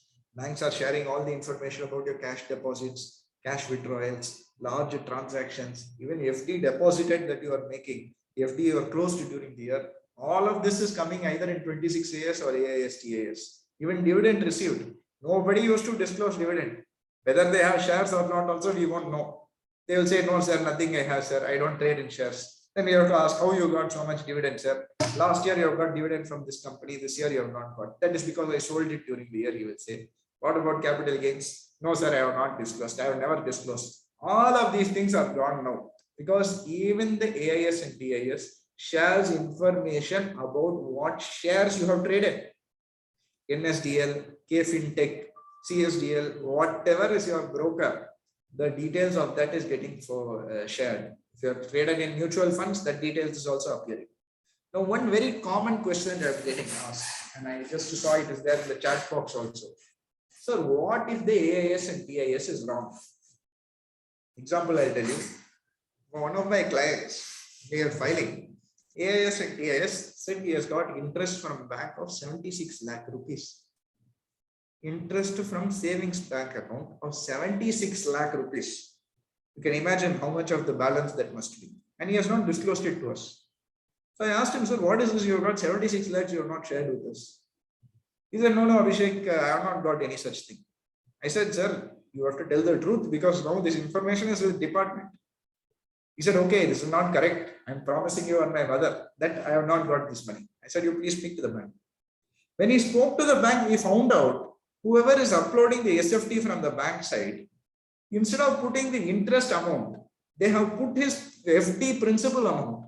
76 lakhs, whatever principal FD amount they have put as 76 lakhs as interest received from savings bank account. Look at the effort from that person's side. So bank has made an error. Department 100% they will issue reopening notice, etc. for him. So what do you do if your AIS and TIS is incorrect in this scenario? You please go to the annual compliance portal, select AIS TIS option. You can submit something called a feedback. You will have a drop down list. You have to select a drop down list. It is correct, it is incorrect, there is something wrong with it, I will justify, provide reasons, etc. You have to select and submit. As I told you, for example, dividends also is an issue because it will show the list of dividends that has been paid to you, but actually it all pertains to next year. So please respond in the AIS TIS saying it is incorrect or it pertains to some other year. Because if you don't give, our friends will be more than happy to reopen the assessment. As I told you, the definition of information has changed. Whatever information they have got in the phase test collection scheme, that also can be made as an addition is what they have said now. So please note, it is all interlinked now. Whatever 148A we talked about is interlinked with filing the returns of income. See what length of the amendments they have gone to. This is the impact of the AIS-TIS. Of course, one very, very interesting development. I have to share this with you because we are all chartered accountants. We must prepare for the future. Now we are just to take a poll. Majority of you have done the filing. Now we are all aware there are two income schemes. One is the slab structure, old slab structure. One is the new slab structure. Majority of your clients, if anybody has majority of clients who are filing through new scheme, please say yes. Because in my experience and my interaction with chartered accountants across the country, majority of the people still prefer the old scheme only. Nobody wants to go to the new scheme because not that many changes. Unless you are a very young person who's very early days of his career, not many people prefer the new scheme because the old scheme is highly beneficial to us. But when this is so, the revenue secretary has come repeatedly and he has started saying that why everyone is going for new scheme? Why everyone is going for old scheme? You should choose the new scheme only. In fact, this is the most objective decision for the government because you are giving the choice. You choose old or new. When everyone is choosing old, 85% of the population have chosen old. That means what? New scheme is wasted. Nobody wants to go to new scheme. Either you scrap the new scheme or you incentivize it, make it better for people to come. But what we are saying, why everybody is going to old scheme? So many things are there in new scheme. You please come, they are saying. There is a reason why people are not going, but this is the information that I have from Delhi, is that the government are pushing heavily to go for a less exemption, less deduction scheme. So in a matter of few years, you are not going to have any option and all. They are going straight to the new scheme only. You are not going to have an old scheme as an option at all. This is the future, my dear friends, and we must prepare for it. But as of now, you have the option to go new or old, but in the future, it is going to be only new. The old scheme will slowly be phased out. That is why even for corporates, they have started phasing out all your chapter 6A, whatever 80G, sorry, 80IA, 80IB, all these provisions are being removed. So this is a very, very critical reason why these are being done. Another very, very important amendment when it comes to your return filing is that earlier, we know that it was all income based. If your income exceeds the basic amount not chargeable to tax, then you have to file the return of income for the year. Now they have modified that because, again, very practical example, in Chennai, very, very famous sandwich shop is there. It is close to my house, very famous sandwich shop. Anytime you go there, there will be a long line of 20, 30, any point of time. If you go lunchtime and all, forget it. You will never get a sandwich in time. There will be a huge line. I think somebody is muted. Just try to mute that person. So anyway, there will be a huge line of people waiting there to buy the sandwich. It's a small shop, what we call a putti kada. On the side of the road, less than 50 square feet it will be. 2 people will be working there. Lots of bread they will have. They'll just make bread omelette or they'll make chutney omelette like that. They will make and they will give it. This fellow will be doing billing minimum, bare minimum of at least 1 lakh in the year. Minimum 1 lakh. So you can think if your billing is more than 1 lakh per day, per day. I'm sorry, I said year. I meant per day his billing will be at least 1 lakh. So if you are billing at least 1 lakh per day, then naturally you will trigger the GST limit somewhere at least in the year, even if you don't work 6 months. Somewhere you are going to trigger the GST 20 lakhs limit. Even if you don't do that, you will have to somehow file your income tax return, because even if you have margin 1%, if you see for the entire year, it will easily come about 2,50,000. So whether this person files his GST returns, whether this person files his income tax return, whether this person has a PAN number or a GST number, that also he will not have. If you ask him, he will say, I don't even have a bank account. Only to pay electricity bill, I have bank account, because they don't have an option for me. Even his rental agreement will not be on paper. He would have come into understanding with the person who is leasing the place to. So in order to catch people like this, who ought to have filed the return of income, but they have not filed the return of income, new rules were introduced by the income tax department, which are now expense-based criteria. So they have said, if you satisfy these criteria, then you must file a return of income.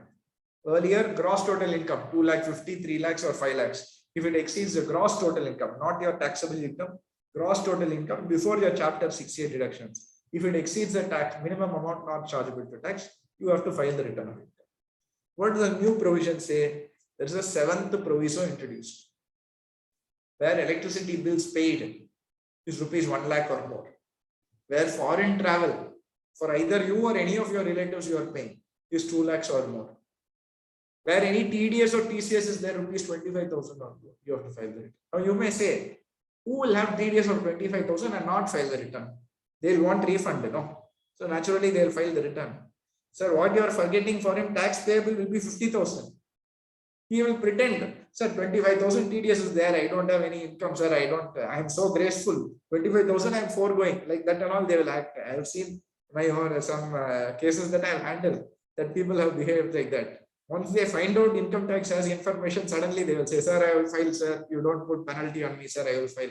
So all of these scenarios are there, because TDS is deducted at 1%, 10%, etc. nominal amount. But tax payable will be at the rate of 30%. Balance 20%, they will try to escape by not filing the return at all. Speaker is not working. So therefore, in order to catch all these persons, only these have come. So TDS and TCS is rupees 25,000 or more. If your professional gross turnover is 10 lakhs or more, if you're a professional, if it's a business and your turnover is 60 lakhs or more, that is why I gave you the example of that sandwich shop. If you go and ask that sandwich shop, how much profit you have got, you have not filed the return. He will say, sir, I am loss making, sir. Just for passion, I am making sandwich, sir. I know I am not even paying rent, sir. Some person has given for free to me, sir. Like that he'll act. But actually, if you see, he will be making large profits. He will come in a Benz car. You will be going there to buy the sandwich in your Santro car, but the person who's making the sandwich will be coming in a Benz car. I have seen it in Delhi, where one pawn shop, the person has 2 Benz cars, but he'll be operating a small pawn shop outside of a very, very big estate in Gurgaon. And these are all real life examples I'm telling you. So in order to catch these people, to track these people, so that they do not give an excuse, government did not earlier have any avenue to track and catch these people, because it was based on gross total income. They will say, my sales is there, sir, you are right. My sales is 61 lakhs, but my gross total income is less than 10 rupees. How prove it? Sir, see, sir, profit and loss account. You see it. So much is there, so much expenses I've incurred, sir. They will say, they will prepare everything after the fact. But now you have to file the return. Department will come bring you under the net and they will be able to catch you. Now, these are all normal. The one major provision which has come this time, where any deposits in aggregate to 1 or more savings bank accounts in the year is rupees 50 lakhs or more. So what do they mean by deposits? Ranganayaklu, sir, do they mean fixed deposits? Do they mean current account deposits? Do they mean the recurring deposits? What do they mean by deposits? Because you and I know, and all of us here know, deposits means credits to the bank account. That is what deposit is. If you do not justify what is deposit, cash deposit, it is any salary deposit you are making. Unless you make that wording before deposit, deposit is equal to credits. So therefore, anyone who has credits of rupees 50 lakhs or more is duty bound to file the income tax returns. That brings me to a very interesting point. And I don't know how many of you are handling agriculture-based persons, people who are in agriculture related. It is an area where there is heavy cash deposits and heavy cash withdrawals. It is all genuine. I'm not saying that they are doing some fraud. All genuine things, because some farmers, they will go and deposit into the bank. So he'll have to withdraw it and he'll have to make payments to whoever is working for him. So anyone who is associated in that field or agency field, there will be heavy cash deposits, heavy cash withdrawals. These are all genuine practices. Net, if you see, their income may be only 1% or 2%, etc. Genuinely, I'm not giving a fraud person. Genuine persons also, this is how their business operates.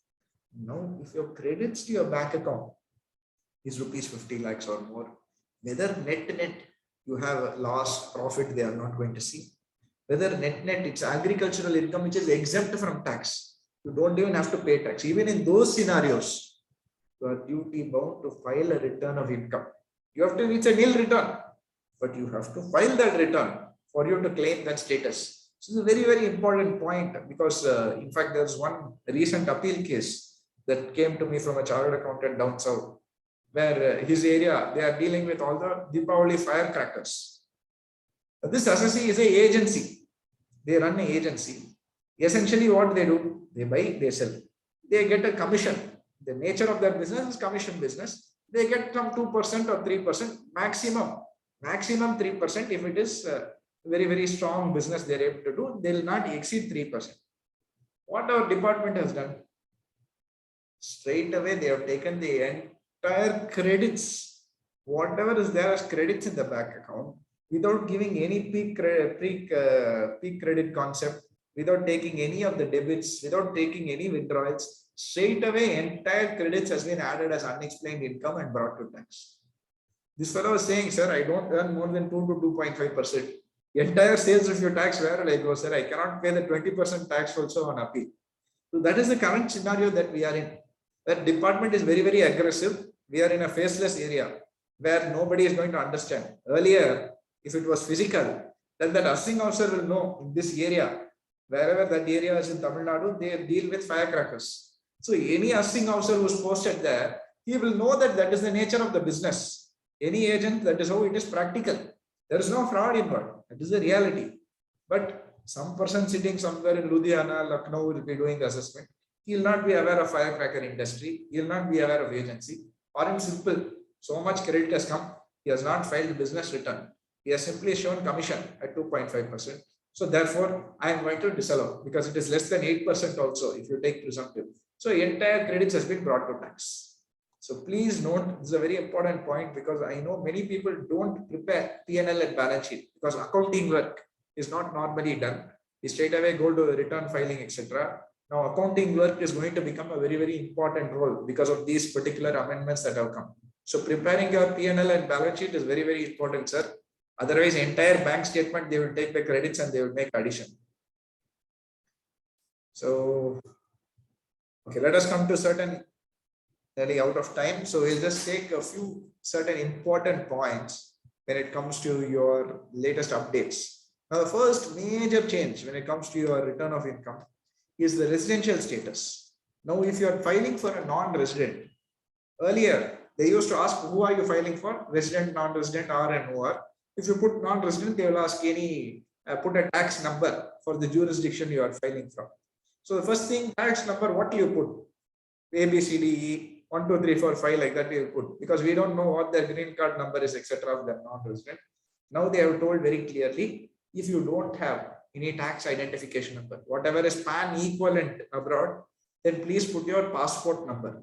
So their identity number, if you don't have their PAN equivalent number for wherever they are living, then you must put their passport number. First major change. Second change.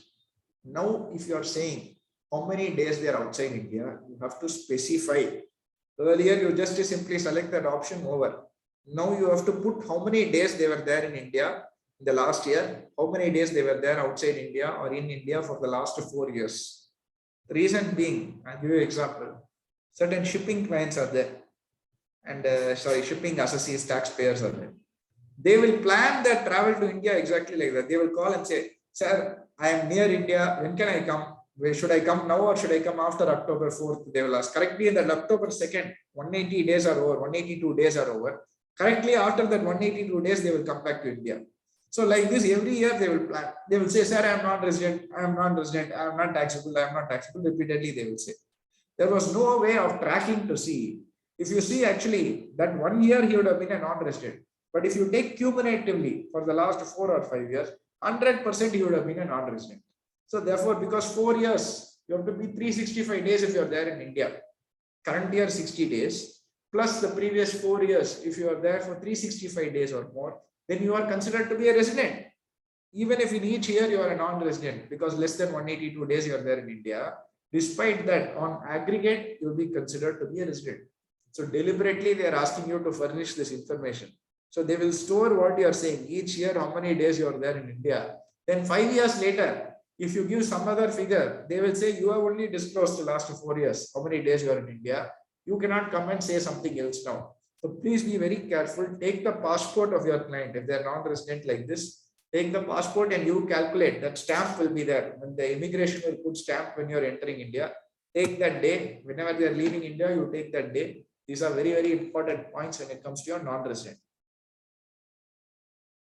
Now, one other very important criteria, ITR 1. Who has to file ITR 1? Any assessee who does not have gross total income exceeding 50 lakhs, who has one house property and income from other sources. Now, the question comes up, what if this house property is co-owned? Now, Sharma sir is there. Me and Sharma sir are co-owners of one house.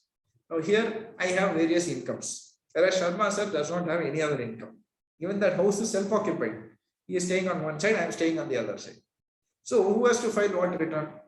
You will say, Abhishek, you have multiple houses. You have income more than 50 lakhs, so you have to file ITR 2. Correct.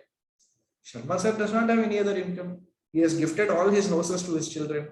He does not have any salary income now. He is leading a very, very nice life now. And he is staying and he is enjoying in this house that he owns, which is self-occupied. Does he also have to file ITR 1 or ITR 2 here? So now they have said where any co-ownership is there, any form of co-ownership is there, then that co-owner also has to file ITR 2 only. Very, very interesting. Because many times husband and wife will be co-owners. Only husband will be the person earning. The wife will be a housewife, should be a homemaker. So in those cases, they will say, wife normally you will file ITR 1 just to show basic exemption, something like that, you will file the return. Now what they are saying, that wife also has to file ITR 2 only. You cannot file ITR 1 for her. So ITR 2 has become mandatory where there is any co-ownership, where there is any claiming of loss to be carried forward or set off of loss. In both cases also, ITR 2 has to be filed in this scenario. Very, very important point. Because dividend income has to be separately excluded from your business income. That is an additional point that they want.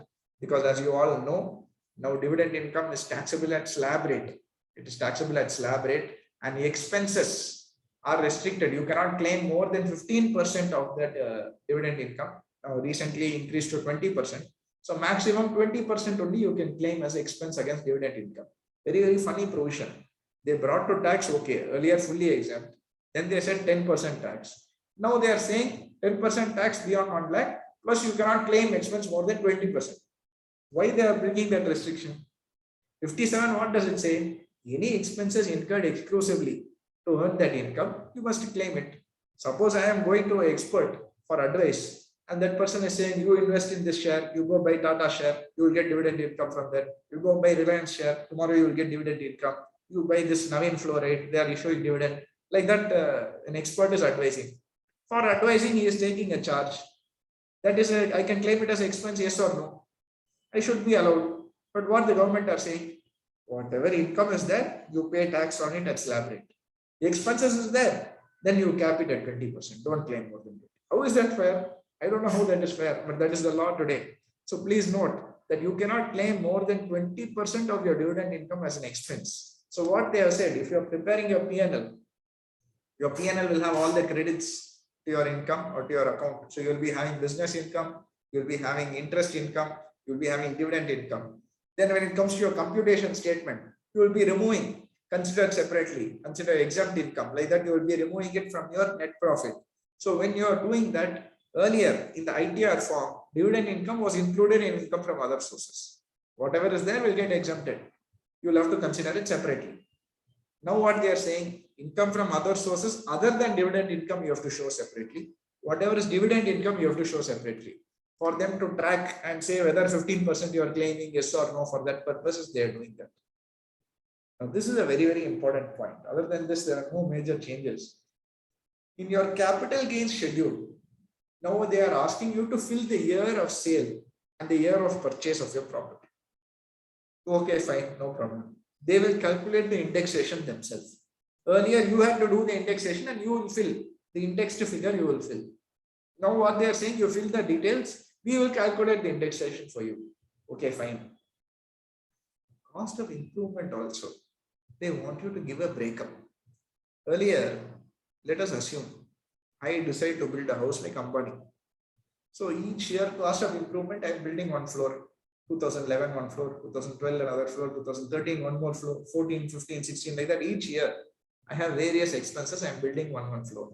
Finally, I sell the house. When I am selling, I have to index my cost of improvement. Earlier, under the old ITR forms, I had to fill one single figure, indexed cost of improvement, like that I have to type out. Now I have to give a breakup, which year, what expenditure I have incurred for your improvement cost. Now, if it is a straightforward case, no problem. But generally, where any land is involved, you will have cost leveling of the land, fencing of the land, building of wall, then building a farmhouse, then building outhouse, then you'll build the main house. Like this, various costs would have been incurred. So cost of acquisition is only the land cost. But cost of improvement is all the construction you have made over a period of several years. So that is the scenario. You have to give the breakup here. Why I am spending time on this? Because we just read 148A. The latest 148A, what they have said in this budget, 50 lakhs or more, not for each year, but cumulatively. Please be very careful.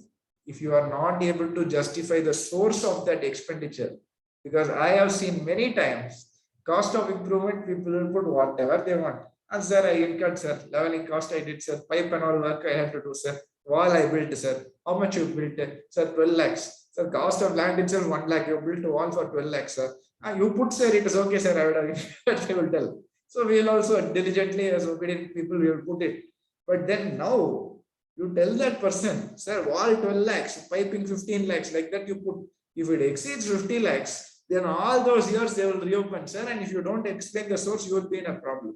It's a trap. Please note, this capital gains amendment is a trap set for people who are doing that. So please be mindful and advise your clients accordingly. Or at least ensure cost of improvement is within 50 lakhs. Worst case scenario. So deemed dividend, they wanted to disclose separately. Interest from Provident Fund, you know now, contribution to Provident Fund in excess of 2.5 lakhs in a year is taxable. The interest from this account will be taxable. So they want you to disclose that separately. Okay, for business people, interesting one. The ITR 3 forms, I think they're still not yet available on the website. But what they have done additionally now, they want you to disclose the date of commencement of business. That's a very important point because a lot of cases, even last week I appeared in the ITAT, the tribunal. In fact, this was in the Hyderabad tribunal, where the case, the issue that we were dealing with was commencement of business. Where department took a stand that we have not commenced the business, but we said we have commenced it and we showed the P&L balance sheet, etc. that has been filed. Department are saying it is not loss. First few years of business, you are not at all commenced the business. So now they have brought one new line item saying date of commencement, where you have to declare whether business has been commenced or not. And if department accepts it, that becomes that date becomes binding on both you and them. So neither of you can lie. In my situation, department is wrong because the first year I have shown commencement, I have offered to tax. When it's offered to tax, they are happy to say, yeah, business has commenced. The moment loss comes into the picture, they are saying, what, sir, revenue not there. Simply you are saying commenced it. Then why you accept that, sir? First year alone, when tax we are paying. They are not justifying. Now they will say that is old, sir, that's a mistake. Now you pay tax. No, they will say, we will not accept the loss. It is all pre-commencement business. You amortize after it starts. So all these aspects have come into the picture because of this. So this is a very important amendment. You have to decide correctly and put the date of commencement of business over here. Of course, 115 BAC, the new tax regime, as I told you. So if anybody has opted for that scheme, you know that if he is a business person, he is allowed only once in a lifetime to switch back. If you're a salaried person, how many ever times you can change. If you are a business person, only once in a lifetime you can change back. If I opt for the new regime, only once I can come back to the old regime. Then again, I cannot go to the new regime. So if I'm a person who is doing that, there is a special line item now brought in the new ITR forms saying whether I have opted in. If I have opted in, whether I am continuing or am I choosing to go back to the old scheme. I have to disclose here and I have to file it. So that once in a lifetime, they will track it. So that later on, you do not come and say, sir, once in a lifetime, I have not done it, sir. Now only I am doing. So that you cannot do that. They want to prevent you. They are making you give a declaration, sir.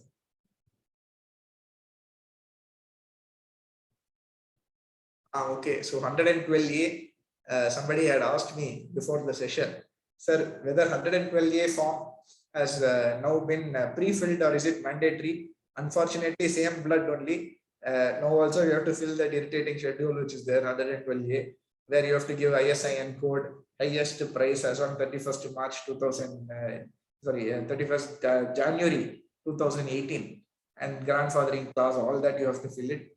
Highly cumbersome. This is definitely the most irritating schedule I have come across in income tax. In fact, my staff tell me that it takes almost, especially some of my clients, they deal with 200, 300 share transactions in the year. And my staff say it takes almost half the day to type it out. So it's very, very frustrating. Unfortunately, that frustration has not reduced. In fact, I had a discussion with CPDT a few years back when we represented saying, please don't bring this section. It's very, very difficult for people to fill it, especially if some person comes on the last date for filing. Where you'll find the time to sit and fill the schedule? It's not possible at all. So in order to encourage people to file, you don't make it compulsory. You ask them to make it optional one. So you can ask for the capital gain statement at the end of the year. Why are you asking for it? They said, Abhishek, we have an agreement with SEBI now. So we will check whether honestly or disclosing. If you make a mistake, then we'll take action. I said, sir, if you have that information, you only pre-fill. No. Why you are asking us to type it? You fill it, then we will check whether it is correct or not. Why you are making us type, sir? You have the information. Oh, great idea, sir. We will implement it. They told me 3 years back. 3 years later, still we are typing only. They have not implemented anything. So unfortunately, this is the scenario today. Today also, they have not modified. You have to fill it. You can put an Excel sheet and type if you want. But it's a very, very cumbersome point. In case any of you don't have the time to type it, you see this code here below the screen. I got this information from Delhi. If you put this in the ISIN code, it will accept it as a line item and it will finish it. So in case you don't have time, you can do this. If you don't want to fill, you can do this. This is, don't say that I told you that. You must fill if you want, but if you don't have single line item, you can put whatever code I have put over here as ISIN code, it will accept it. You cannot put dummy code 1, 2, 3, 4, ABCD. It will not accept it. It picks up real ISIN code. This is the only way for you to beat the schedule. You put INN not available. You can type it. One line item, you can bring all the capital gains and close it if you want. I think I don't have time for ITRU because I want to take a few questions, but it is there in my PPT. So I'm going to share the PPT with both the chairman sir and secretary sir. So thank you very much for a very patient listening. Thank you for this opportunity to share my thoughts with the Ongole branch. And if there's any questions, I'll be happy to take it up now. Excuse me, sir. Yes, sir. Hello. Sir. ITRU form, sir. What about ITRU form, sir? Sorry, sir. It's voice is not ITRU, sir. Yes. Sir, they wanted to know more about ITRU.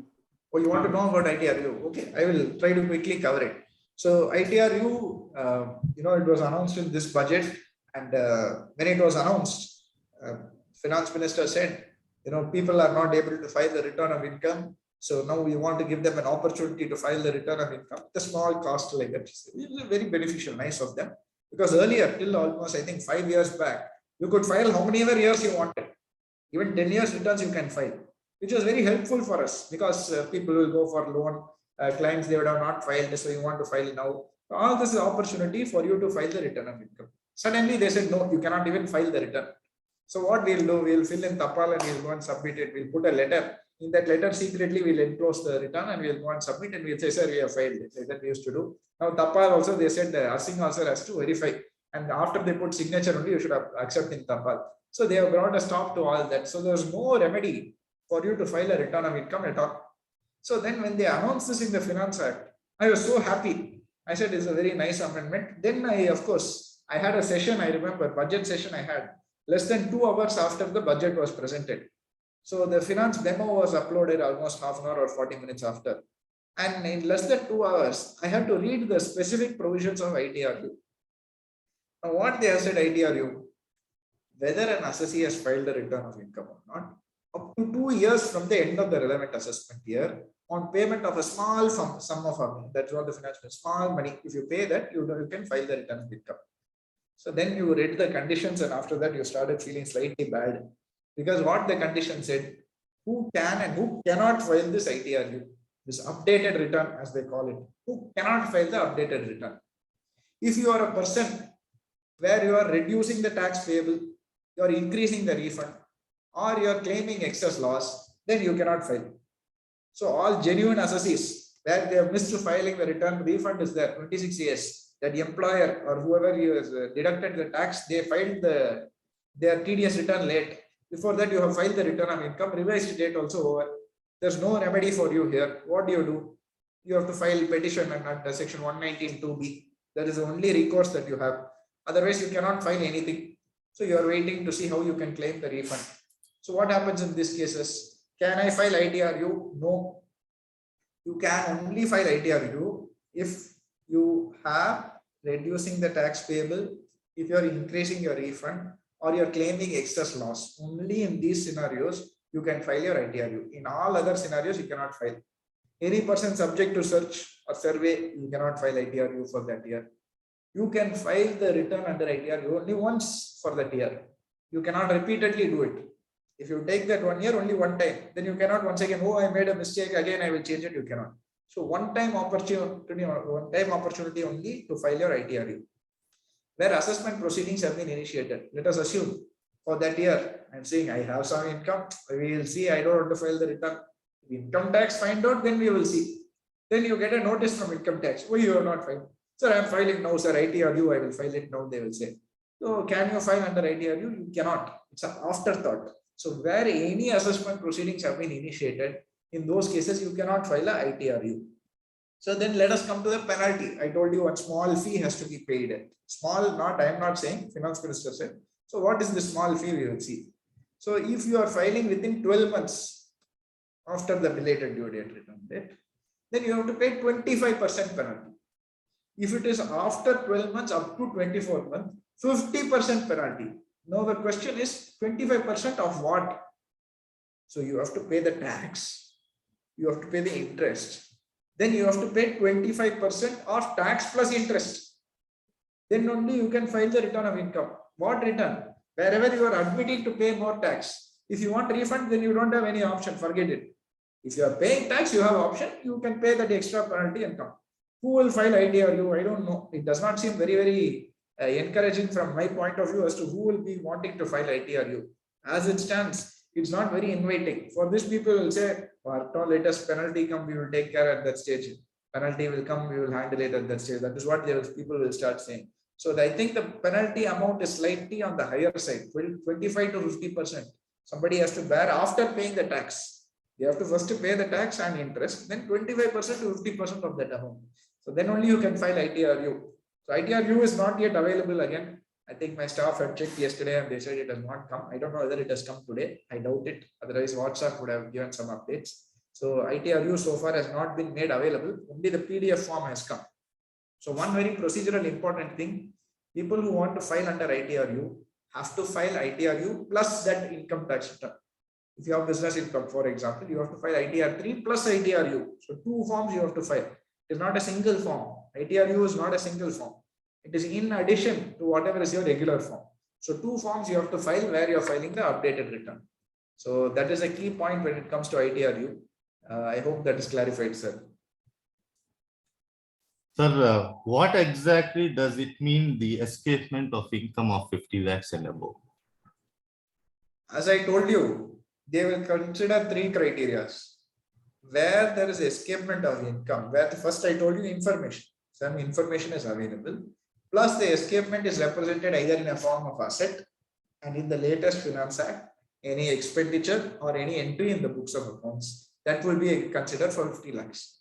Don't hyper focus on that form of asset, etc. Earlier they said form of asset, suddenly they realized many things are not in the form of asset, they are there as expenses, etc.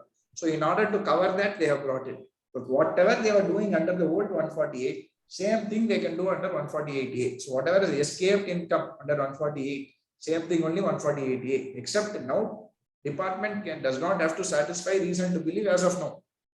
Whether legal precedent will come, we have to wait and see. But as of now, reason to believe it doesn't seem to be there. Yes, sir. In case if the sale consideration is about 95 lakhs and the indexed cost of acquisition of that property is about 50 lakhs, then the income will be 45 lakhs. We'll consider that 95 lakhs of sale consideration is the escaped income and give the notice for a period of more than 6 years, or we can counter act that stating that it is only 45 lakhs of income. They can take both, because 45 lakhs is represented in the form of an asset, which is either cash or bank. And whatever is your index cost of acquisition, if it is incurred any expenses there even in that year, you have claimed, let us assume simply to claim a reduced capital gains. I am saying I had this index cost of acquisition. You will think that that cost of acquisition pertains to the year of acquisition, but you are claiming it in that year. It is represented in the form of an expenditure in that year, or represented in the form of an entry in that year. Then they can reopen based on that. So that is the law as it stands. I do not agree with it. I think it's a very vague law. There is not enough clarity. They try to quantify it there. They try to bring it into a very specific wording, but I think there will be a lot of litigation on this matter. And the banks have reported twice the cash deposits in the bank accounts, and which actually has aggregated more than 50 lakhs. Yeah. So this is a very common issue. Under 148A, when they issue the notice, you can show your bank statement and show that the credits are less than 50 lakhs, and they will not proceed with the reopening. 148 both received on the same day. Sorry, sir, repeat. The 148 notice and 148, both A and 148 notices were received on the same date. You respond to both, saying that it is less than 50 lakhs. They have got the information from what the bank has reported, but actual scenario is much lesser. So you can share the bank statement there. I have handled cases personally also on the same point where they have dropped the proceedings. Sir, this 144A, will it become redundant on considering these provisions? Which one, sir? 144A. What is 144A? Is your faceless procedure? Yeah, directions of the Joint Commissioner. They have specifically actually this time, as far as if you're asking regarding the Supreme Court matter for those notices, they have specifically said that the approval is considered to be given, deemed to be given is what they have said. And in the latest budget, they have said that approval need not be obtained. So you forget, they don't have to get the approval. They can straight away send the... Can I make an application to the assessing officer asking for the directions of the Joint Commissioner? The assessing officer is not duty bound to provide that to you. But when you are at an appellate authority, either CIT appeals or ITAT, they can call for that information and verify it. No, sir. But at assessment level, during the earlier assessment proceedings, I have an option to make an application to the assessing officer asking for the directions from the Joint Commissioners regarding the assessment proceedings. They need not furnish it, sir. Before the assessment authorities, not only in this, in case of any cases of assessment, where approval needs to be obtained from the relevant authority. I am directions from the Joint Commissioner to the assessing officer requesting him to do the assessment. You cannot ask for them. Or you can ask, but they are not duty bound to provide it. And 148 cannot, 148A cannot be issued in such and survey cases, as per my knowledge is concerned. It is 148 need not be issued for survey cases. 148. It is not cannot, it need not be issued because it is considered to be information is available. 148A is issued to determine whether information is there or not. So they are giving an opportunity for you to prove that that is not valid information. When it is search and survey cases, they are straight away saying it is there, information is there. So we don't have to give you any show cause opportunity. So they need not issue. It is not that they cannot, they need not issue 148. So can I opt for this 264, sir? In which scenario? In case after the assessment, instead of going for an appeal, can I go for a revision order? You can go under 264, sir. There's nothing wrong. But I think they have made some amendments introducing 264 capital A, stating that also has a phases, but that has not yet been operative. Yeah, it is not operative because I think it is impractical. The point of 264 itself is for circumstances like this only. So if they do that, it will beat the purpose of 264. As it is, hardly anyone goes to 264. Only if appeal is time barred by a very long time, people prefer to go for 264. Yes, sir. And the last one, sir, I have got one notice under 144C, that is dispute resolution panel, where I need to make an application to the DRP, but the DRP proceedings, phases proceedings has not yet been introduced. Yes. So 30 days had gone, the assessing officer wants to finalize the assessment. Appeal, what else should I say, sir? Appeal is not available with the CITRPs. I need to go to tribunal only. Tribunal, you have to go to the tribunal. So tribunal will give you a favorable order. They will set aside to the DRP once again. That is what will happen. So either they will give the case in your favor if they are in a good mood. If not, they will set it aside for another opportunity to the DRP. Okay, thank you very much, sir. Thank you. Sir, regarding S-Mentor 1516, 148 notice need to be issued. It is issued or served, na, sir? 31st March 2022. 31st March 2022. If they have already served within that date. But not yet served. Served after April 15th or so. April 15th, which year? 2022 only. No, they have served 148A or 148? 148A. Then it is fine, no, sir. So for S-Mentor 1516, it is 2022, no, sir? 31st March 2022. 2021, actually, if you see as per the old law, okay, the wording says that it is 6 years from the end of the relevant assessment year. So assessment year 14, you said 15-16, sir? Yes, sir. On the 31st March 2022. But what they will consider the issue date, not service date. For any reopening that's what matter, I'm asking. for any reopening matter, the matter of concern is always issue date and never the service date. Service date only comes for assessment orders, etc. For reopening it, they will take only the issue date. So if they can justify the issue was done before 31st March, then unfortunately we cannot do anything. Okay, sir. Okay.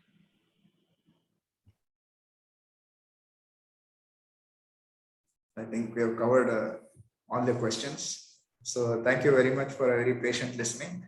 So over to the organizers. Thank you, Dr. C. Abhishek. It was so insightful and it was very informative and quite interactive also. So members, any other points that are to be covered? Okay.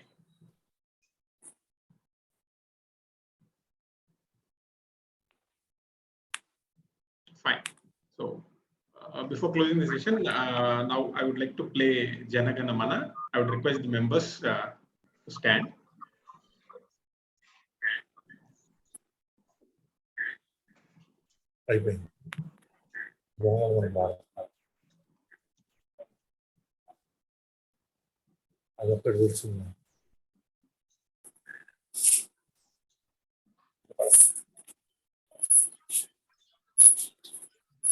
Just give me a moment.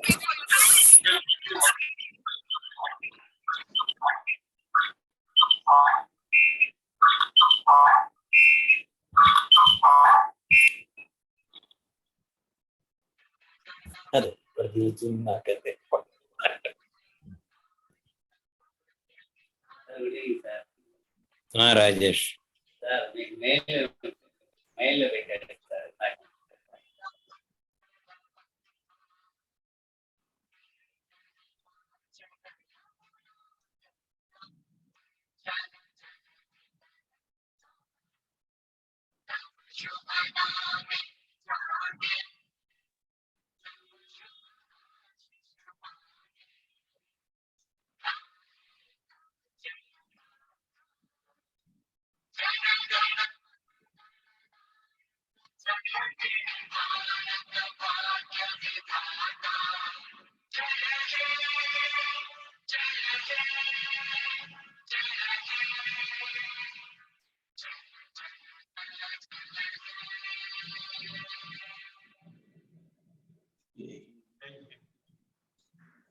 Thank you, members.